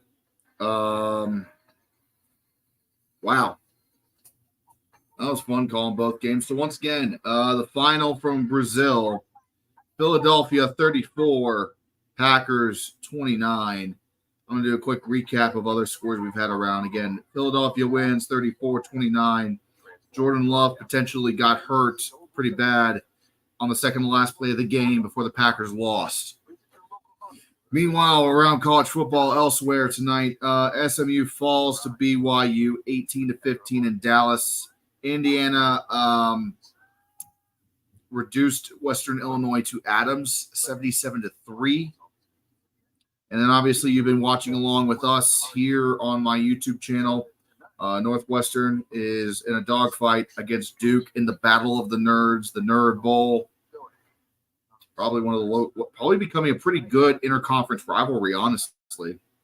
This is the 6th time these guys have played since 2017. I'm totally down with that. Totally down with this being a rivalry. Like, literally, who the fuck else would, like, it's the Nerd Bowl. Who doesn't like a Nerd Bowl?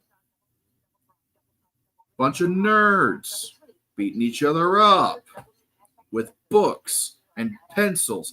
And I'm drinking too much. I need another beer. So, how was your day? Everybody having a good day? As I casually drink and lose my fucking mind. We'll be back tomorrow for another game live stream. We're going to be covering Texas against Michigan from the Big House in Ann Arbor at noon. We'll go live 5 before noon at 11:55 Eastern Time, and we'll cover the full game here. Me, Illogical Canadian, and Red Rubber Duckling will join me on my channel to cover the game. And then at 7:30 tomorrow night, we'll go live a little bit before then. We'll be covering NC State against Tennessee in the Duke Mayo Classic from Charlotte, a de facto home game for the Wolfpack. So that's what's on the docket tomorrow. And obviously, we've got NFL football on Sunday, but nobody cares about that right now. We're back fully into college football. We're not calling both games at this point.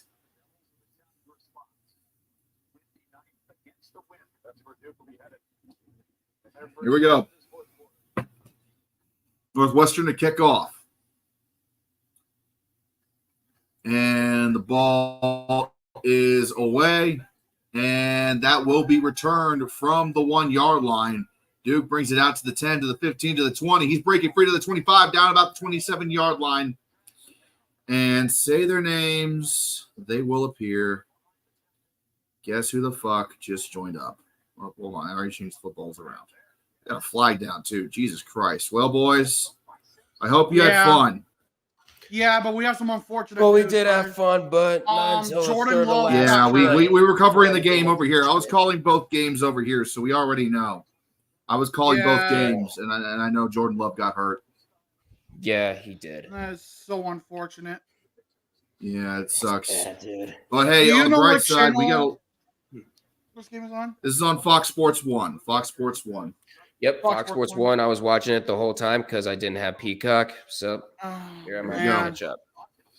All right. Speaking of nerds, can anyone explain why none of the Ivy League schools play in the FCS playoffs? Easy answer. They don't give a shit about athletics. They quit caring about athletics in the 50s. 1st and 10 now for Duke. Ball is on the 13-yard line. Snap. Hands off up the middle to start Thomas. He's stuffed right at the line of scrimmage. And he's going to be brought down. And the flag, by the way, we had a big return for Duke on that one, but the flag brought them all the way back to the 13. What the hell's a flag? I would hope you would fucking know after what you guys just dealt with in Brazil. Jesus Christ. Snap. Murphy looking to throw. And that is overthrown, incomplete, just out of the reach of his intended target. Oh, I am way Higgins. behind. I just got done Yeah. the first down play. All right. Well, I'm gonna ease it up a little bit here for you. 3, But- 4, 5, 6, 7, 8. I'm at 11:09. I just All got right. done the second down play. All right. Yep, Well, I'm at got done with that. 3rd and 9 now. 11:05 to go. So if you guys are a little behind me now, sorry about that. Nick Harvey has a question No, for you. you're Alonzo. good. 3rd It and was 9. fun. Looking to God throw.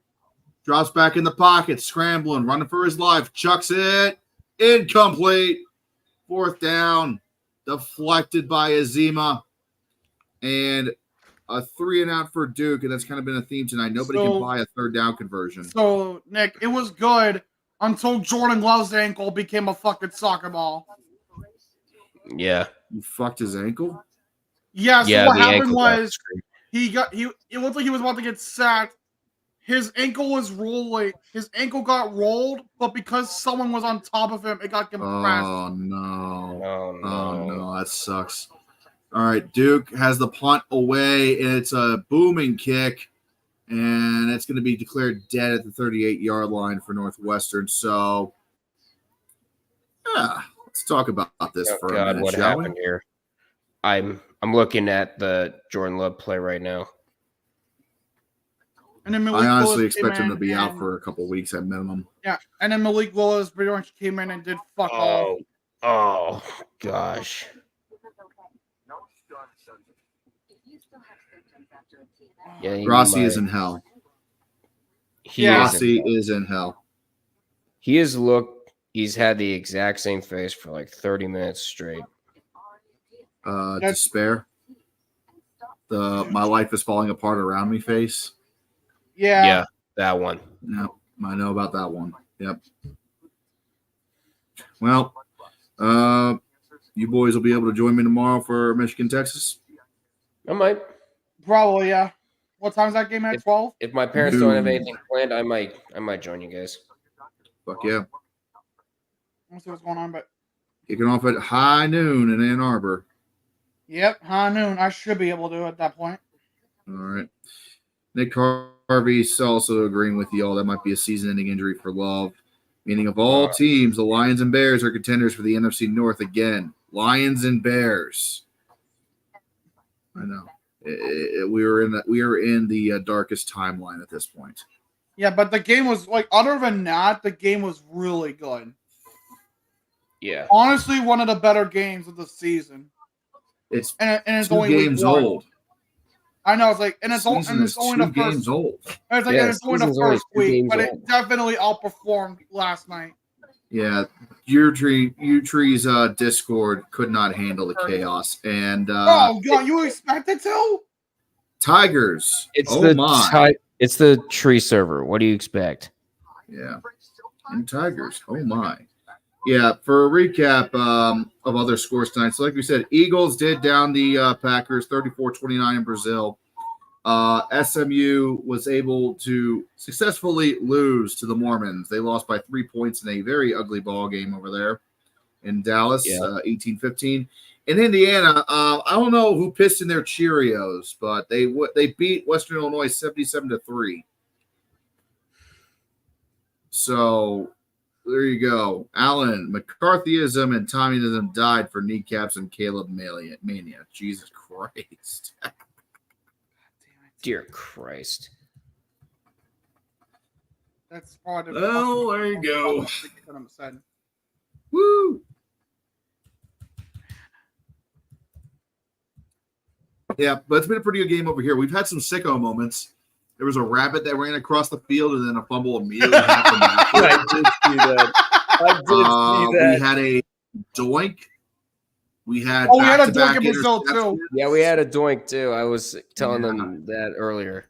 We've had turnover on downs. We've had blocked punts. You've gotten the full. I've gotten to use the full catalog of videos in my arsenal, other than a safety. As Wright's going to throw it on the snap to AJ Henning, he'll gain a couple of yards, a whole lot for not much there. Second down, coming up on 10.5 to go in the fourth quarter for the Wildcats, and they are holding a very, very slim lead in Evanston.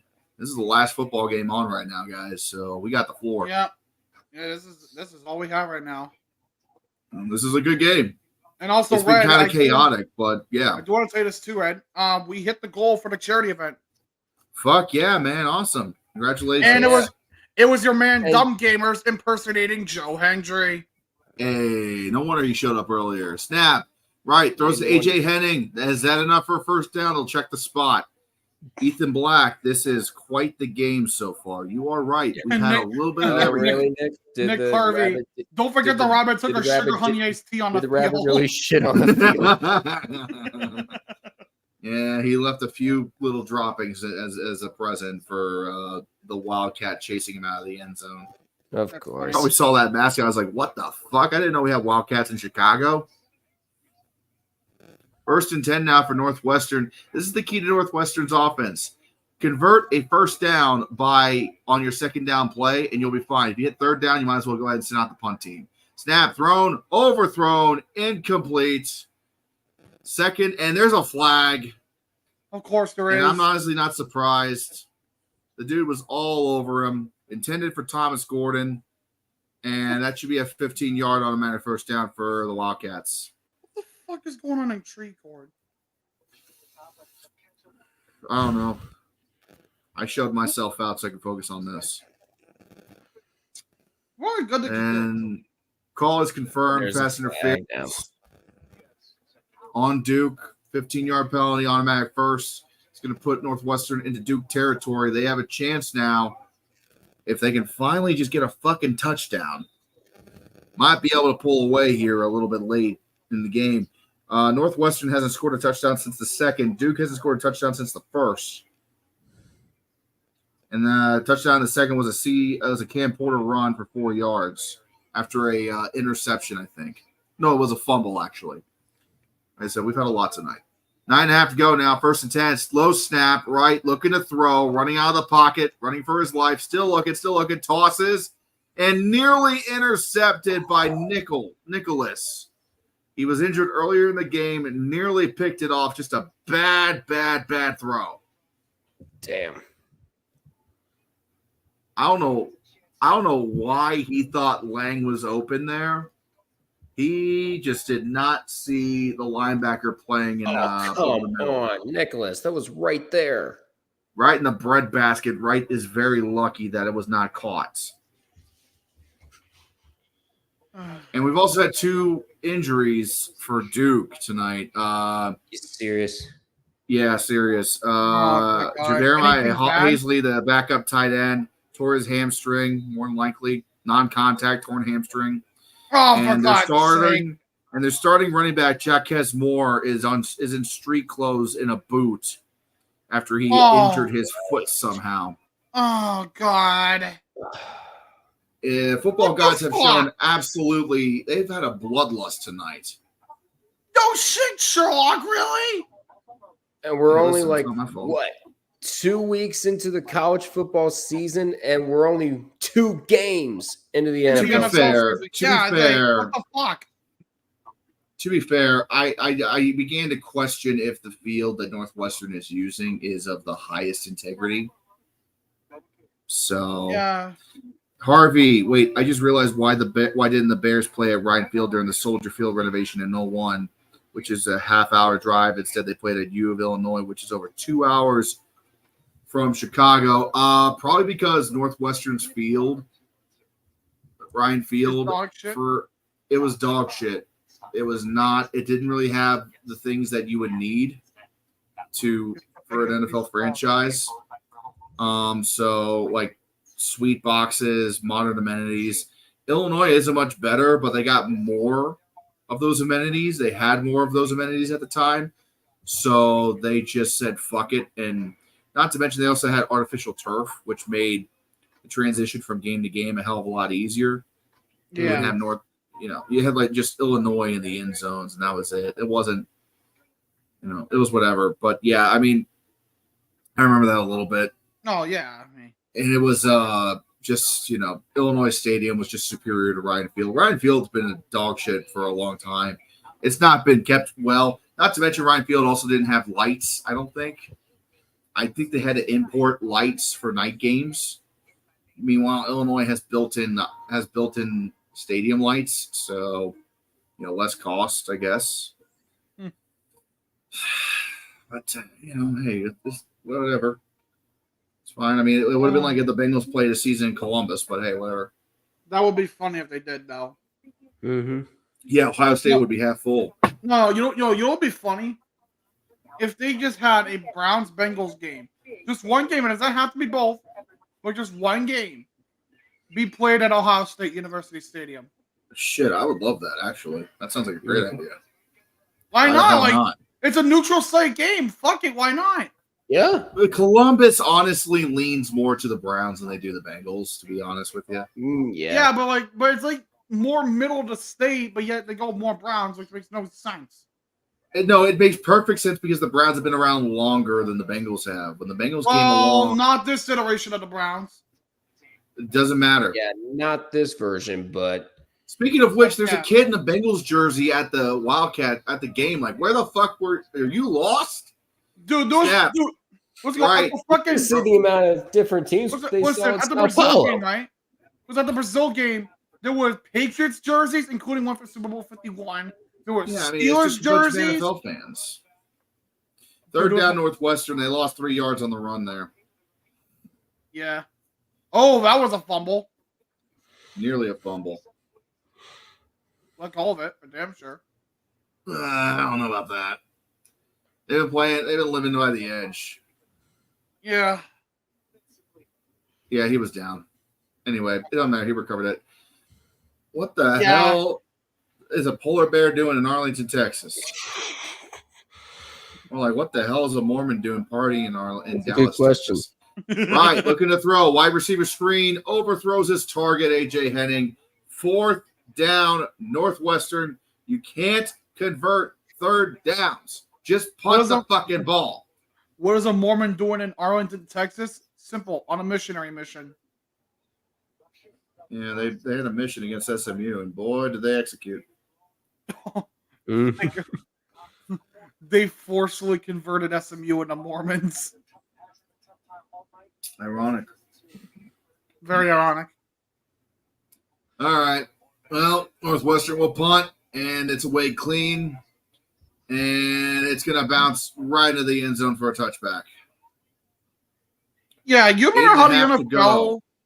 You remember how the fucking NFL was like, it'd be a good thing if we change the kickoff systems, there'll be less. Listen, touchbacks. Goodell already did an interview about this before the game, and I saw it. And he said, we're going to have to make some tweaks. We're going to consider moving the starting line from the 30-yard line to the 40-yard line for touchbacks. Oh, come on! Yes, because you got to – it'll stop teams from kicking the ball into the fucking end zone. It's not good for the game. It doesn't. It does, actually. If you kick the ball, if the other team is starting near midfield, that's great field position. Unless your name is Harrison Butker and you just can't control it. Whatever. 1st and 10. Murphy fixed the handoff, throws it, caught, and that might be enough for the first down. It is. And Duke, with a little bit of tempo now, you got to hurry up. Catch was made by number 8, Jordan Moore. Up tempo now. Here we go again. 1st and 10. Snap. Murphy fakes the handoff, throws it to the outside. Back to Moore. Catches it for about 4 yards. Clock is still running. 8 to go. 2nd down. I mean, I don't blame them at all. I mean, the defensive coordinators are just the special teams guys are just doing their job. Like, we don't want to kick it to this guy. Sir, this is a McWendy's king. You could back up the kickoff kicker to not allow them to kick it off, but whatever. Snap. Thrown, caught. Hagen's near the 50, 1st down. honestly, just back the kicker up to the 20-yard line. Then they don't have a I'd be choice fine with but to that. kick it into the box. But I've been perfectly fine with that. But Oh, we got too much man on the field. Snap, tipped, incomplete for man. Northwestern. Northwestern much was trying to man. substitute, Too much, and man. they got caught with the substitution. So we have too much man. And there you go. You had 3 Northwestern players trying to run onto the field, and they got caught trying to See it with me. substitute. And there you go. 1, 2, 3, 4, 5, 6, 7, 8, 9, 10, 11, 12. Which one of you said 12?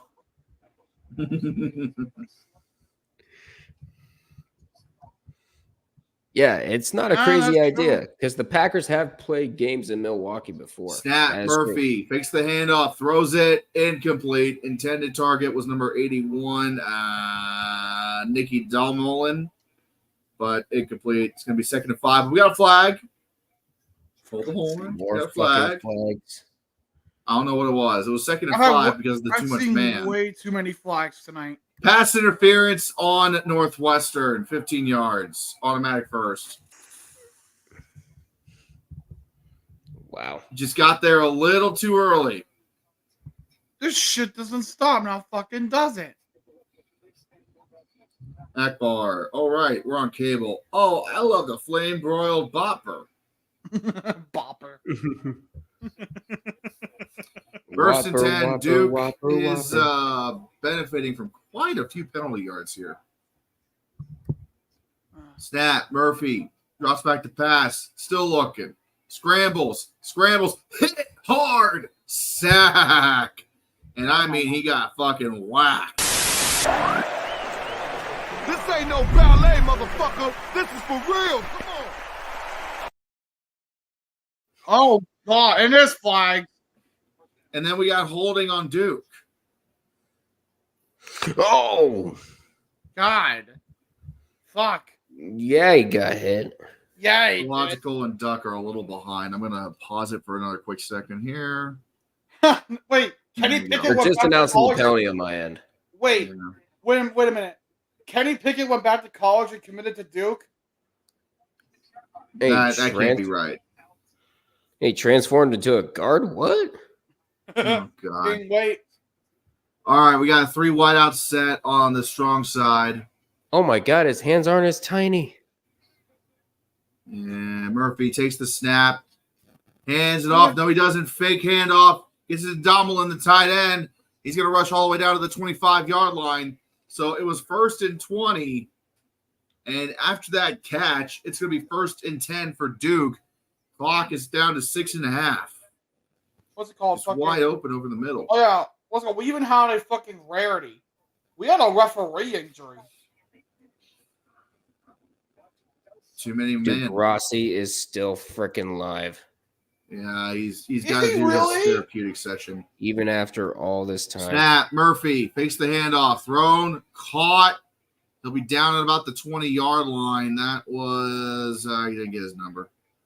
I think that was Javon Harvey. That was number 1. Well, that was Number 1 or Jontavis number Robertson. Okay, so Javon Harvey, yeah. All right. 3 wideout set here for Duke. Let's see if they keep doing the play action. They do. RPOs all day long. Snap, thrown, incomplete. He tried to catch it, bounced out of his hands. 3rd and 5 for Duke. And it is put up or shut up time for the Devils. Strap up the chin strap, boys. And have a nice little finish here in Evanston. Wait, so Northwestern plays out of Chicago. And they're playing in Indiana. Really good logic there, Northwestern. Really good logic. Snap. Handoff up the middle of the star Thomas. He's going to be short, down about the 16-yard line. So 4th and a few yards. 5.5 left. Both teams have, well, Duke has 3. Northwestern only has 1 timeout. I need to update this. I forgot they took another timeout at some point during the second half. And Duke will line up to kick the field goal to tie the game again. Todd Polino is 1 for 1 tonight with a 50-yarder made. Winds are 15 miles an hour. So we'll see here if he's able to make this one on 33. We had a doink in the last quarter with Northwestern. Snap, hold, kick is up, wide left. No, good. Called it. No, Wow. good. Called it. What? Are you an idiot? Fucking called it. Fucking Swirling called it. winds are real, man.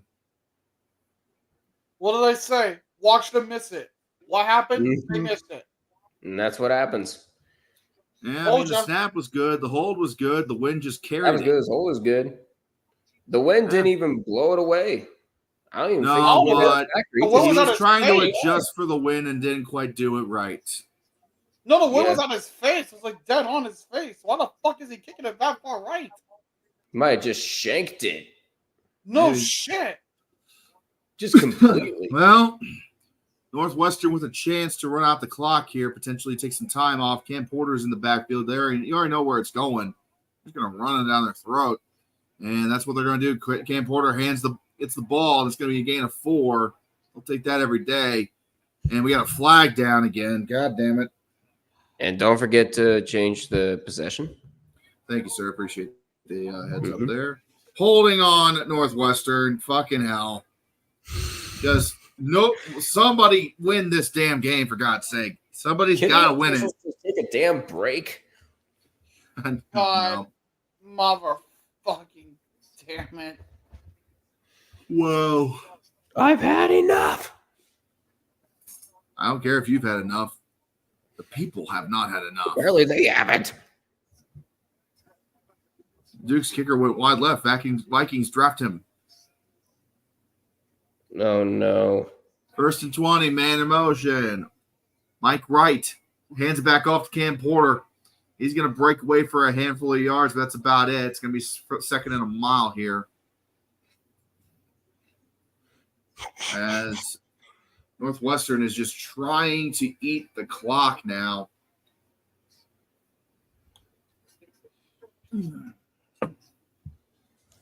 Oh, man. We have word on, I would believe that's love.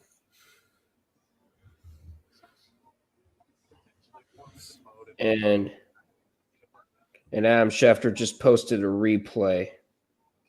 2nd and 17, right to throw. And I don't know where they're going to spot the ball. You're going to say it's a catch at the 17-yard line. Kurtz just got a foot in. I'm not. No, that is my phone. This big ass thing's on my face. Yeah, he needs a big Freaking phone. rolled. He needs a big phone to play with.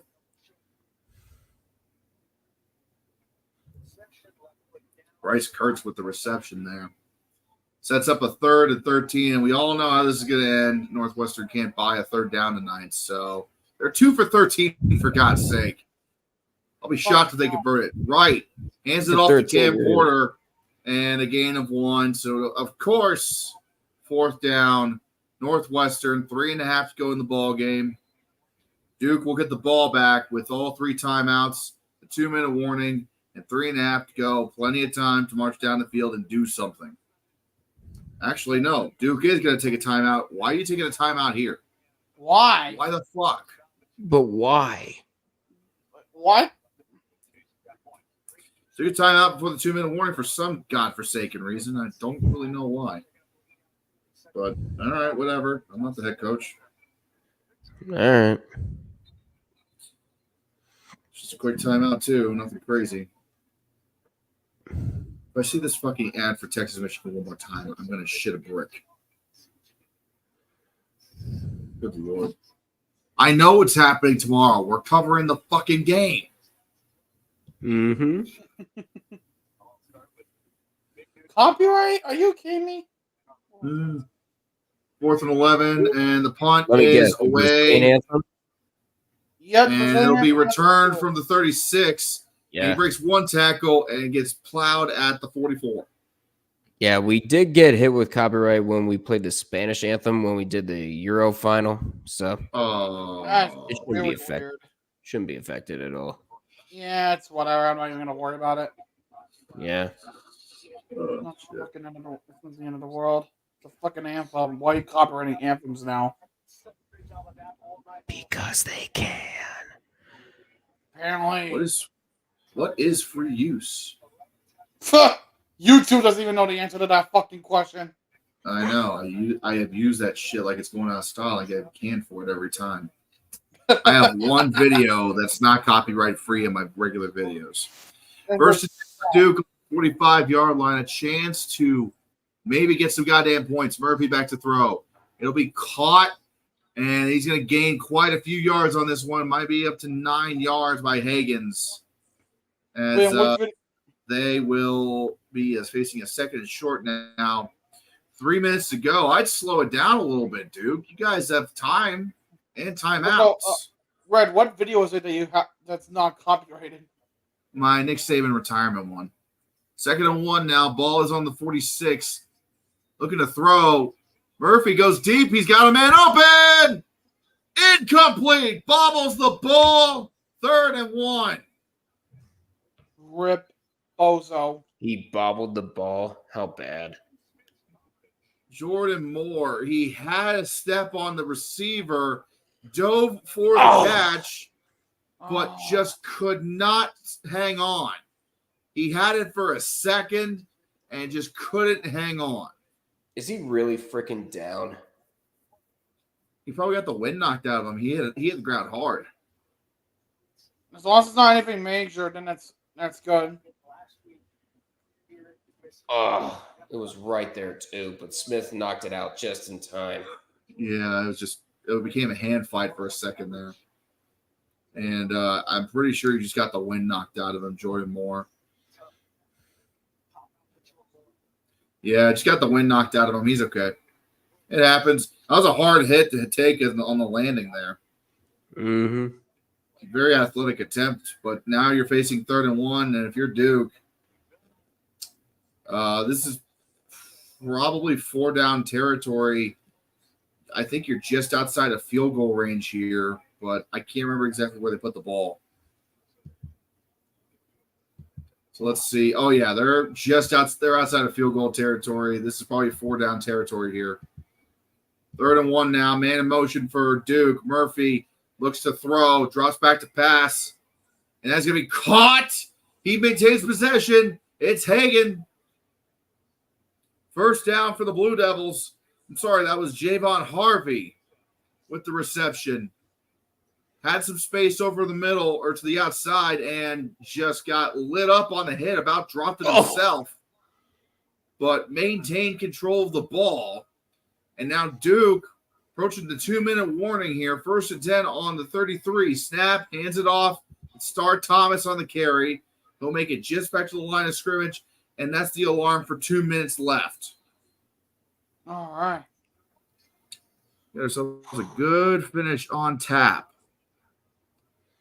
Yeah. Red wins part 3 of the history of the national championship college football playoff dropping. I can't wait to hear your thoughts on 2017 and 18 UCF getting left out. Man. Oh, that's going to be fun. Yeah. That's going to be a feature-length film. Go ahead and talk about UCF's paper championship. I cannot wait. Well, they were officially recognized though, so the NCAA is recognizing them as national champs. I still call it a paper championship, by the way. It ain't. One of the official BCS metrics that was still in use at that time called UCF national champions, and that counts. Ooh. At the current rules, there's no one NCAA national championship for the FBS. It's a collection of different polls. So if a formula recognized by the NCAA calls you a national champion, you have a right to claim that national championship.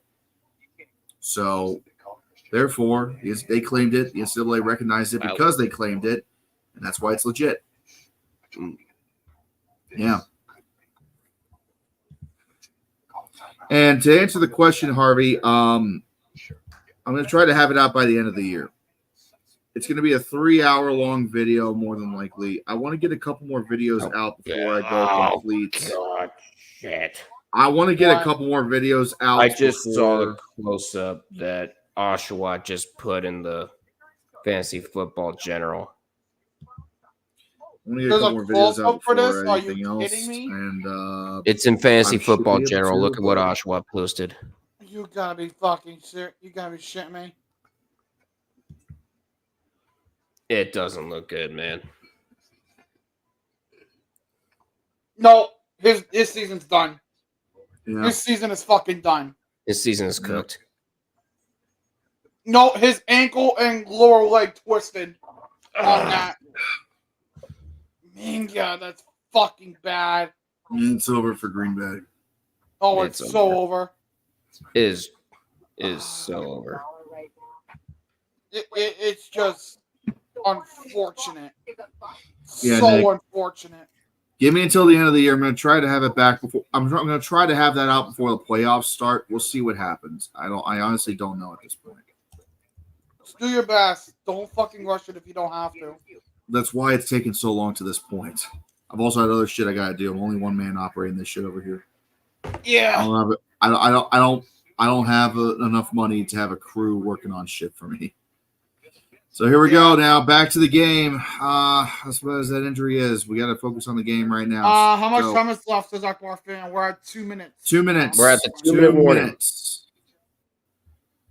So here we go. 2 minutes to go. Duke has the ball inside Northwestern territory on the 32.5 yard line. Malik Murphy takes the snap, drops back to pass, throws it. What a catch! What a catch by Jordan Moore. Plucked it out of the sky. 1st and 10 for Duke. Holy fuck. Let me see. Beautiful. Holy shit. No shit. That is Previous beautiful. play is under further review. For what? Making sure he They're survived the looking ground. because it was a twirling catch. Oh my god. We're really just fucking. Let's see if the ball touched the ground at all. I honestly don't know. They didn't look it. Oh, this will be a good hammer right here. Oh, that ball touched the ground. Oh, that hit ground. That hit That ground. touched the ground. Did it? It hit ground. I see pellets. Yeah, that ball hit the ground. Now, the ball can touch the ground if you have possession. Does he have Right, possession? he I does don't think he not. does. That I don't one think he angle that I just does, saw, but- he does not. Yeah, no, he did not have possession. Oh no! So McGill just sent me another angle of the Jordan Love thing. This may be a combined ankle and knee. Let me see it. It's because his knee popped. Let me see it. You don't. I'm going to go ahead and put a moratorium on discussing the injury here. We don't know how bad it is, Yeah, we don't know however how bad bad it it is. looks. I mean, we And have been talking like this about Nick Chubb's injury, but it I know turned out that's to be major just like an NFL MCL or news. I know that's Yeah. major NFL news. But we're going to put a kibosh on that for now because we got a close game here in Illinois that I want us to focus on. Yeah, we do. Something that's more positive. Yeah. And then we can go and individually figure out what the fuck happened afterwards. But for now, it is 1st and 10. The call stood. They did not think there was enough evidence to overturn. The call stood. 1st and 10, Duke. There's not enough evidence. Murphy fakes the handoff, and he is brought down behind the ball. And there's a fumble! Fumble! Northwestern is on the ball! Northwestern has the ball!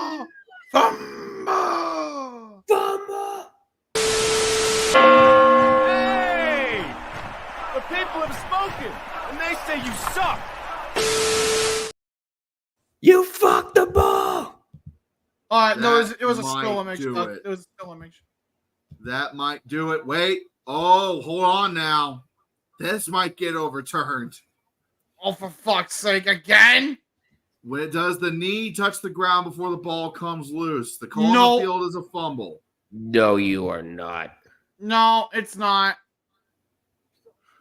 I don't know. That angle's really bad. That doesn't give us a Oh definitive. man, I think the ball is. I think it's not a fumble by a split second. This might be By a better a angle right frame here. of a it coming out. frame.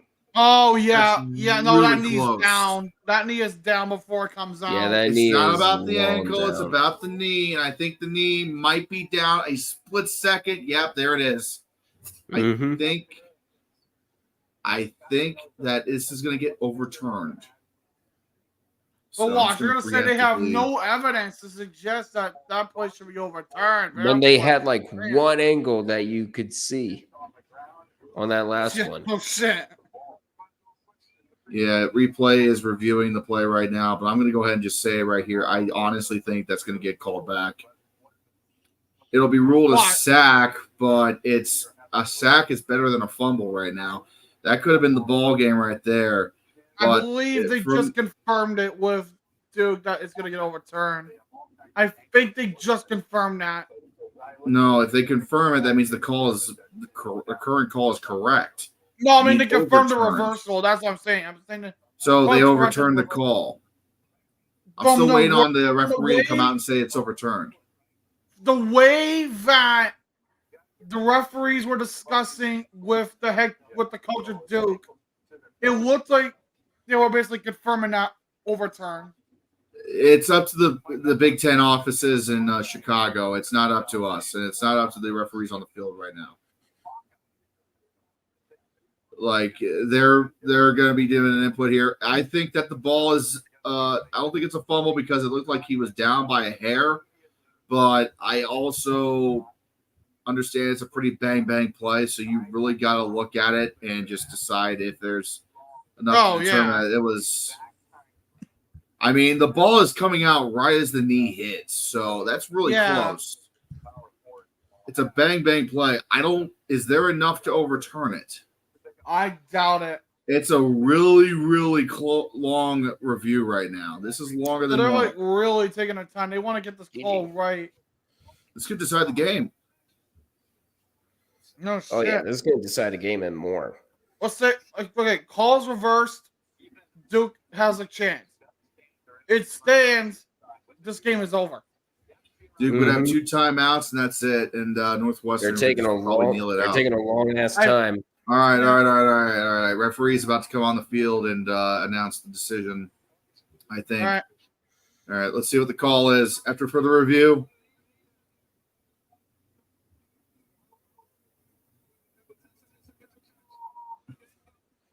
Call is reversed.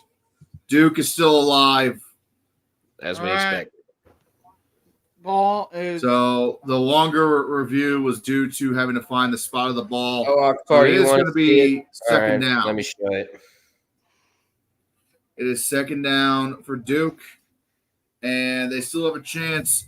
They need a field goal to tie, a touchdown to win. A field goal to tie, a touchdown to win. And I'm sure we don't want to see an overtime, but oh god, if we go to overtime, I don't know what the fuck's gonna happen. Anything could happen at that point. At that point, yeah, I mean, you're not fucking wrong. Because after the second overtime, there's no more field goals. Yeah. So it would just be 2-point conversion shootout. Oh, it would be 2-point conversion city, right? All right, here we go. Second and 11. Everyone's trying to get back into position here as we clock's running now with 1:20 to go in the game. Second and 11 on the 23-yard line snap. Murphy hands it off to Star Thomas. He's got an opening. He's down to the 15, down to the 13-yard line. He'll be knocked out of bounds. It's going to stop the clock at 1:12. Good. That's smart. Save yourself a timeout if you have to. Ran right out of bounds near the first down Here, marker. Akbar, send it to you. It looked like it crossed the marker. Yeah, I thought he did so too. Yeah, barely. He barely got it. First and 10 for the Devils. Ball is on the 12-yard line. They are threatening. A touchdown could ice this game. Snap. Murphy fakes the handoff. Thrown. Overthrown. Just out of reach. Moore would have had a touchdown. Instead, it's just off the fingertips. Oh. Damn, man. That's been the story of this game. That wasn't even a bad throw. It was just bad placement. Just a little bit off target, and that would have been a touchdown. So it's 2nd and 10. 1:09 to go. Murphy snap. Hands it off to Star Thomas. He's got some opening to the outside. He's making a beeline for the goal line. He is short of the first down marker. Clock still running. We're under a minute left. It is going to be 3rd and short. It is 3rd and short. Just let it run. Don't call it timeout. Just let it run. Northwestern's letting it run too. They're not trying to save any time at all. And I don't know what else I would do in this situation. This is a hard place to be in. You're set. If you're Northwestern, you give up a touchdown here, you got no fucking time. If you're Duke, you got all the advantage in the world here. You could, I was Northwestern, I probably would have called a timeout with a minute left. Mm-hmm. Game is on the line. Snap. Murphy fakes the handoff. Looks for the end zone. No, denied. 4th down. Timeout, Northwestern. Timeout, Northwestern. 4th and goal. Yep, smart. Great coverage by the defense there. Man-to-man, worked out perfectly. Saved the first down. Saved a touchdown. I apologize now. Northwestern did not call the timeout. That was Duke. I saw the coach make the signal, but the referees are going to ask, they're going to say Duke called the timeout first. So there you go. 18 seconds left. At least both teams wanted the fucking timeout. Yeah, both teams wanted the timeout for different reasons. So Duke, 4th down. I mean, you're got to take the points, I think, here. And they will. 4th and 2. Why is it that every time you two are on here, this shit goes to an extra field goal to win there and lose the game? I don't know. This is a chip shot, 21 yards. Here we go. 21-yard field goal attempt to tie the game, potentially send it to overtime with 18 to go. Snap, hold, kick is on the way, and good. It is good. Cranked it right by the upright. It was close, but it is good.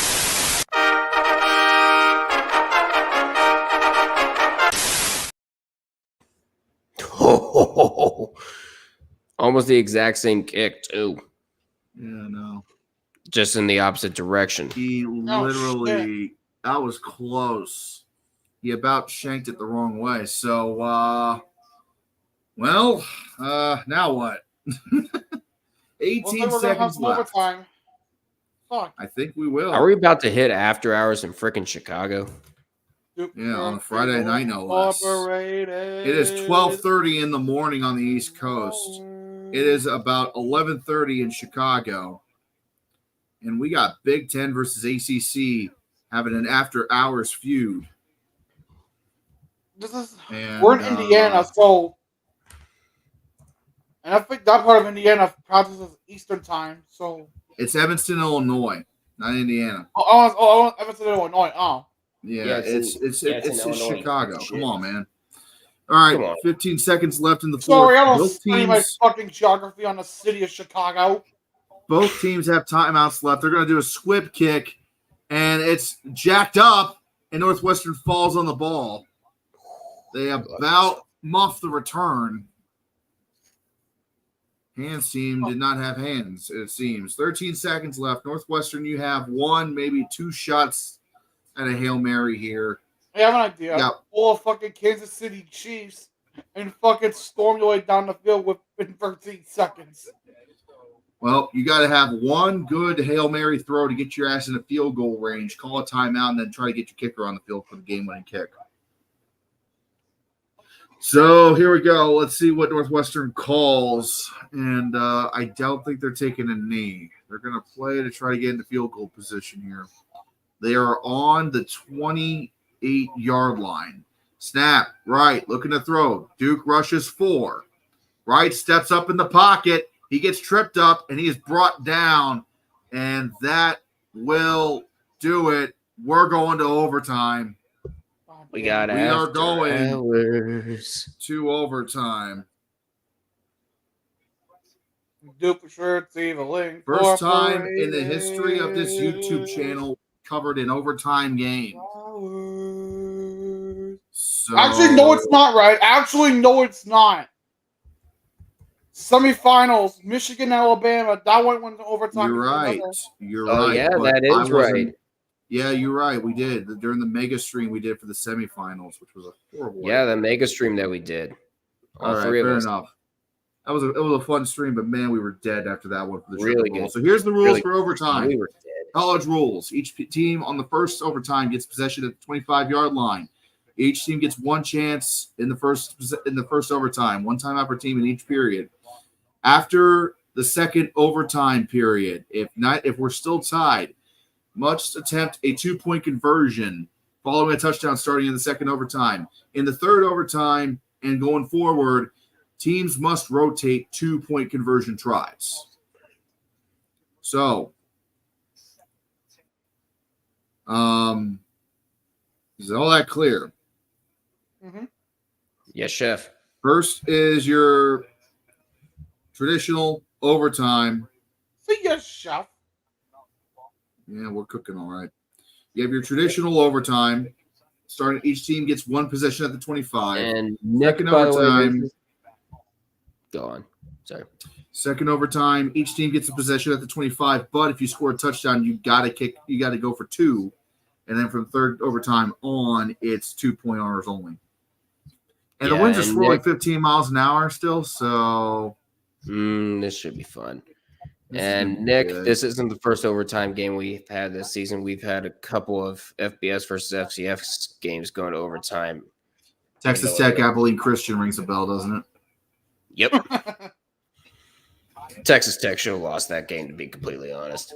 Oh, dude, damn right. They should have. But Abilene decided to pull at Alabama and run a quarterback draw on 4th and goal. All right. You know what? I'm going to bed. This game ended in Point toss. Point toss. Remember, the key to winning overtime is you want to start on defense to get the ball second. Duke wins the toss. They elect to go on defense. There you go. Smart choice. So there it is. Northwestern will start overtime with the ball.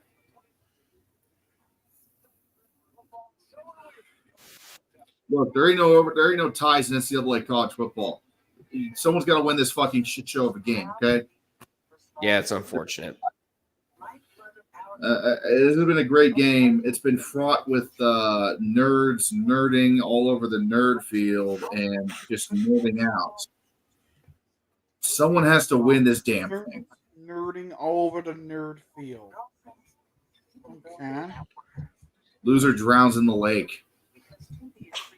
Can I drown you in a lake? I'd float. Shit, Yeah, that's I right. do. Your carcass is too big.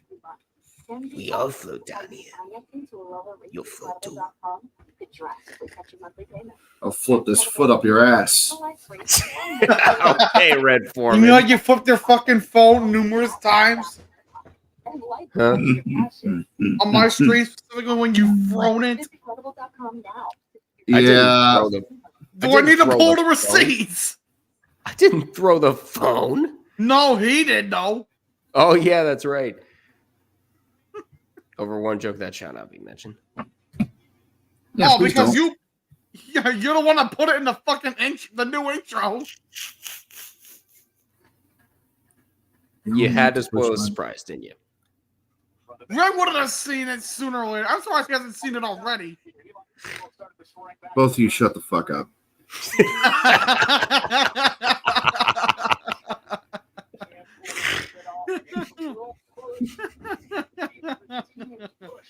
Tinky Winky has had enough of our shit.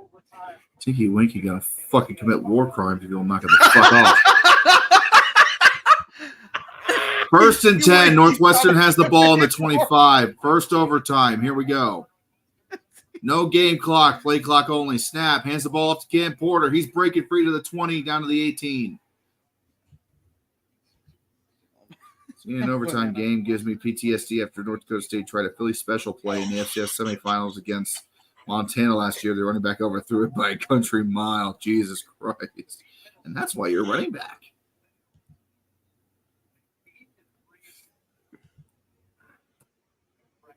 Now remember, if Northwestern gets on third down, you might as well just kick the field goal because it ain't worth it. We're gonna out of context, right?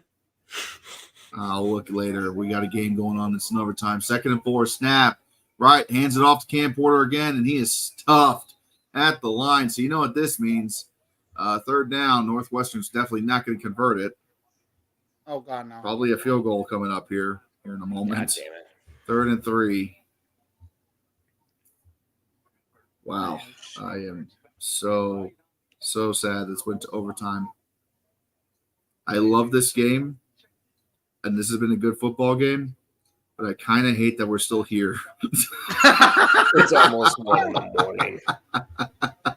I kind of wanted them to settle this shit on the field and be done with it.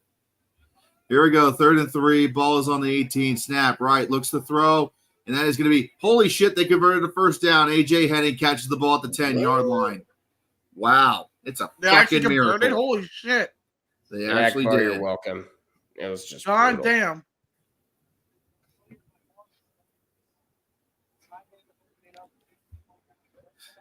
You son of a bitch, illogical. What did you do? You're gonna commit war crimes in this bitch. First and goal on the 10-yard line, on the dot. Here we go. Oh my Snap, God. right, hands off to Cam Porter. Cam Porter gets the edge to the 5, to the 3. Does he get there? Touchdown, Northwestern. Cam Porter dives for the pylon, and all of a sudden the pressure is on Duke. Yeah, everyone come back. Woo! Who can stop me? Stop me. Who can stop me? What? Yeah! Woo! For the love of Christ, don't miss the extra point. Watch him go for 2. Don't do that either. That's stupid. Don't do that. All right, lining You're up gonna the have extra to anyway. point. Don't do that. It's the first You're not time. required to yet. Please don't. I mean, if it goes to double overtime, then they're gonna have to anyway. Yeah. But save that shit for the second overtime if we get there. I think we're going to get there, honestly. Northwestern's defense has been a pain in the ass tonight, though, so we'll see. It could be over right here. Northwestern lines up for the extra point. Now, this is critical. If they miss it and Duke scores a touchdown, Duke could win it on an extra point kick. But we'll see. They're reviewing the touchdown because, of course, they are. It's a touchdown. For fuck's sake. The ball literally crashed into the pylon. Let's God see. damn. The best angle for this is gonna be overhead. Well, we don't have that. We're in a cheap-ass knockoff stadium made of scaffolding. I don't know what to tell you. You would have better luck getting the camera on the boat.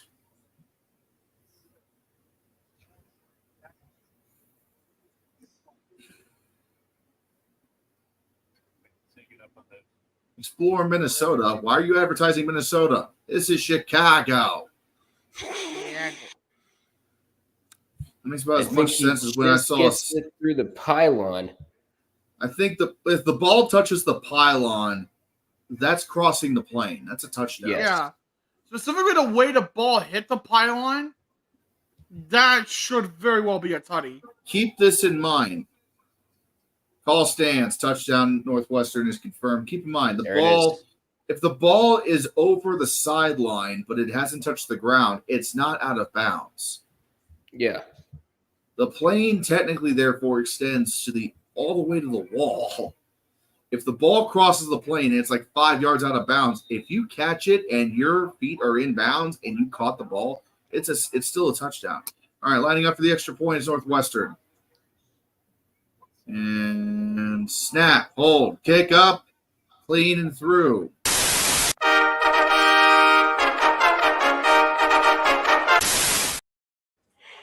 And that one's fucking real quick. So Duke now has to respond. God, Washington go to And- 7 overtimes. Yeah, Nick Harvey just mentioned that. LSU and Texas A&M responsible for terrible overtime rules of the 7 overtime classic in 18. We can't have fun anymore. Yeah, that I'll be honest with you. That wasn't the longest overtime in history. There's been a game where they went to 10 overtimes before and they did nothing. Mm-hmm. I don't know why they decided now to fix the rule. I agree that you shouldn't be playing the same rules past the third overtime if they're not changing anything. And I understand, but like, man, you don't need to do 2-point conversion starting in double overtime. You just don't. You can wait till the third. It's fine. Here we go. 1st and 10 now. On the 25, it's Duke's turn to not fuck it up, hopefully. Murphy goes to throw, and he aims for the end zone. Wow. Touchdown, Duke. Oh, wow. Oh, that was Are quick. you fucking kidding me? Yeah, everyone come back. Woo! Who can stop me? Tell me. Who can stop me? What? Yeah! Woo!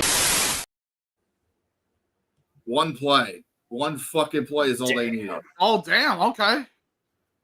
That was, I agree. That was fun. yeah. Yeah. Jordan Moore with the touchdown. Now, the all-important extra point. Let's go for 2 and end this fucking game. Well, they might end right here if he misses it. Snap, hold. Laces are out. Oh, he just barely snuck it through. The laces were in. The laces were in. But it's good, and we're going to double overtime.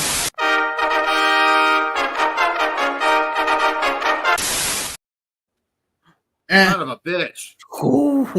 Super Shirts Evil Incorporated. He's been flirting with those uprights all night. Yeah, he needs to stop. It's pretty creepy.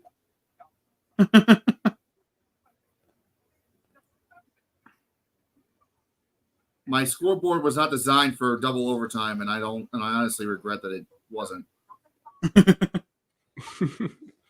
Come on. Come on. Come on, you can do it. Actually, that looks fine. That looks fine. Whatever. Yeah, you're right. It's fine. We're in double overtime. Yeah, now. it's not a big deal. It's fucking everything's broken now. Who cares? Yeah. Yep. Now, per the rules of overtime, Duke now gets the ball first to start double overtime. And since we're now in double overtime, 2-pointers only, so the kicker can grab some bench. He's done for the night. Good. Which in a game with 15-mile-an-hour winds, that's kind of a big deal. Well, I mean, that's if they don't get a touchdown. Then they don't go for a field goal per se. That's true. I forgot they could kick a field goal still, but in all likelihood, he's grabbing some bench. There it is. Oh yeah, more than likely, yeah, he's done. Look at all right. Here we go. What? Looking college sports ball. Nuts. That's awesome. Look at that. I won't show. Snap, caught over the middle by Moore again. Inside the 5. You fucking kidding me? All right. Well, Northwestern just decided to be a paper bag for overtime for some reason. All right, Duke quickly now. Murphy, snap, hands it off. Nope, fakes the handoff to the pylon. Touchdown, Duke. Oh, for God's sake. Eli Pancall gets his second touchdown of the night. Yeah, everyone come back. Woo! Who can stop me? Tell me. Who can stop me? What? Yeah! Woo! Still a lazy sack and shit, and still have not added a 2-point conversion graphic to this stream. So yeah, they gotta do the 2-point conversion yet. Look, now they're so gonna if he have misses the 2-point, you get a what the fuck. If he makes it, then nothing. Sorry, I'll fix that by tomorrow. Why is it now that Duke finally decides to get their offense in motion? Like, you had 4 hours, 4 fucking hours to get it moving, and you pull this shit. Because fuck everything that you stand for. That's whatever. Why. All right, must go for 2. You cannot kick a field goal. Must go for 2. 26-20. Murphy, snap. Looking to throw. And out of bounds, incomplete. Northwestern gets the ball back. And I don't have anything else. So what the f was that? Then we're going to be spamming that a lot here in a minute, unless Northwestern just decides to shit the bed. So Northwestern now has the chance to potentially win. They need to get a touchdown, obviously. A field goal means you surrender. You kick a field goal and you lose the game in second overtime. That's pretty stupid. But field goal means you surrender. There's nothing else you can do at this point. You got to get a touchdown. You got to get 2 points. Otherwise, we go to triple overtime. God help us. What a fucking game this has been. My God. Yeah. The nerds are trying to outsmart each other. Cam Porter with a nice run up the middle for 9 yards. This is all just one big game of chess. Yeah. Nerdy ass chess.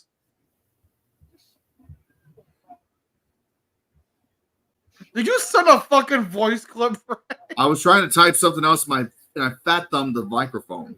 It was literally dead air that automatically sent.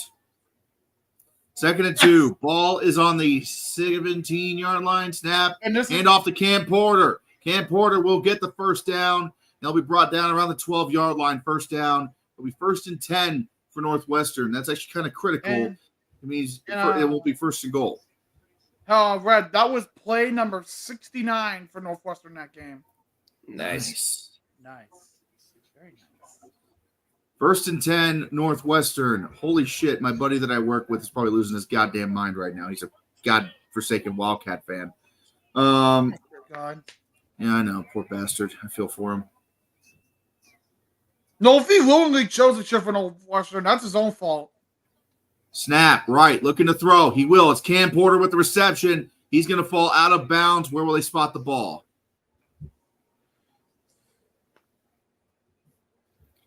Who will win, drama club or basketball school? That's a great question.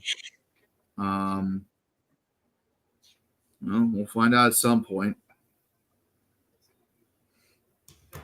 Now, if Northwestern gets into 3rd down, it might be game over, boys. They don't convert 3rd downs. Sure, yeah. Go. 2nd and 5. Ball is on they put it at the 7. Okay. Porter takes the ball. He's running to the outside. Gashes his way forward. It's going to be 3rd down and short. I'm going to say 3rd and a yard. Oh, boy. Oh, boy. Oh, boy. Oh, boy. Oh, no, Box. You are not entering standby. You will be staying put. They're fucking playing Megalovania. And you're complaining They're about really playing the fucking Undertale. All right, here we go. 3rd and 1. Oh, you got a big one, man. They're running an option to the outside right. He's brought down well behind the line of scrimmage. What the fuck are you doing, Northwestern? Looks like game over. What the fuck are you doing? You could have just ran it up the middle. And they'll stop Cam Porter all night. What the f*** was that? 13, you need to get way more than that's like what a 4th and 11 here. No, it's 4th and 9. Still bad. This is the ball game right here. This is the ball game right fucking here. Snap, right, goes to throw, looking, steps up in the pocket, still looking. He's got a guy in front of him. He's got to find time. Throws it for the end zone. Incomplete. The Devils win. Duke wins the game. The Nerds Bowl goes. I don't believe it. That kind of shit is just unacceptable. Well. Yeah. Well. How to turntables. That was a hell of a game. Well, Northwestern, you did it yourself. Fuck you. Fuck it. All right. So the final from Evanston, Illinois, Duke 26, Northwestern 20. Took double overtime to get it done, but it's done. And at 4 hours approximately, the game is over. Just past the Wow. 4-hour mark. What a night of football, guys. I tell you what. No What shit. a night of Mhm. football. What a fucking night. No kidding, huh? Yeah, I mean that was a great game all around. We had everything that could have happened that did happen. I mean, all the way up to double overtime. But yeah, that option play that Northwestern pulled there to finish the game, that was a bad call by the offense or by Yes, the it coach. That was a. Why would you run an off option play and get cheeky when it's 3rd and 1 and Cam Porter has been as reliable as you can have all game long? Mm-hmm. Unreal. Boys, final thoughts. Well, this has been a night of football, fucking indeed. The What a NFL had a night. great game down in my second home in Brazil, and this game turned out to be better than expected. Mm-hmm. Somehow, I knew I can pick good games. I was thinking in my head, like, man, maybe I should have picked SMU BYU when the game first started, but no, this was a great call. Yeah. I'm very happy it turned out well. I'm very you should be. satisfied. Yeah, I'm very happy that I got a good one for the record books. Duck, Yeah, what about let's you, go. man? Final thoughts. It's just been a crazy, crazy night of football. Of course, we had a really real banger down in Sao Paulo. And then this game in Chicago. It's been absolutely amazing. Oh yeah, this is a couldn't- great night for football. What a great way to spend a Friday night. No shit, huh? Yes, indeed. Yes, indeed. And guys, we're not done because tomorrow we're going live at approximately 11:55 as we do the live game between Texas and Michigan from Ann Arbor, number 3 against number 10, in a game that could have some serious. Game, you know, goddamn right, I'm not going to cheer for either team. I'm not going to cheer for the Longhorns. I'm not cheering for either of them. I'm cheering for the Nuke. What would you rather cheer for? Your fucking mortal enemy or someone down south? Why the fuck would I cheer for the Longhorns? Thank Horns you. down, fuckers. So It's either the Longhorns or the I'm not sure. or the Empire. I'll cheer for Corona Chan before I cheer for the fucking Longhorns or the Wolverines. We need Thank you this very scene from The much. Dark Knight Rises to happen in Ann Arbor. That has to happen. Yeah, I want Bane to blow up the football field. That's what I want to see. Okay. We'll be live tomorrow at noon on this channel. Logical will join me. Duck will join me when he's able. And then after that game at 7:30, it's Tennessee and NC State in the Duke Mayo Classic. For Logical, for Duck, and myself, thank you very much for joining us for this very long game tonight. And happy football season. And I hope everybody has a good weekend. Take care. Good night. Go to bed. Take care, birdie. Take care, everyone.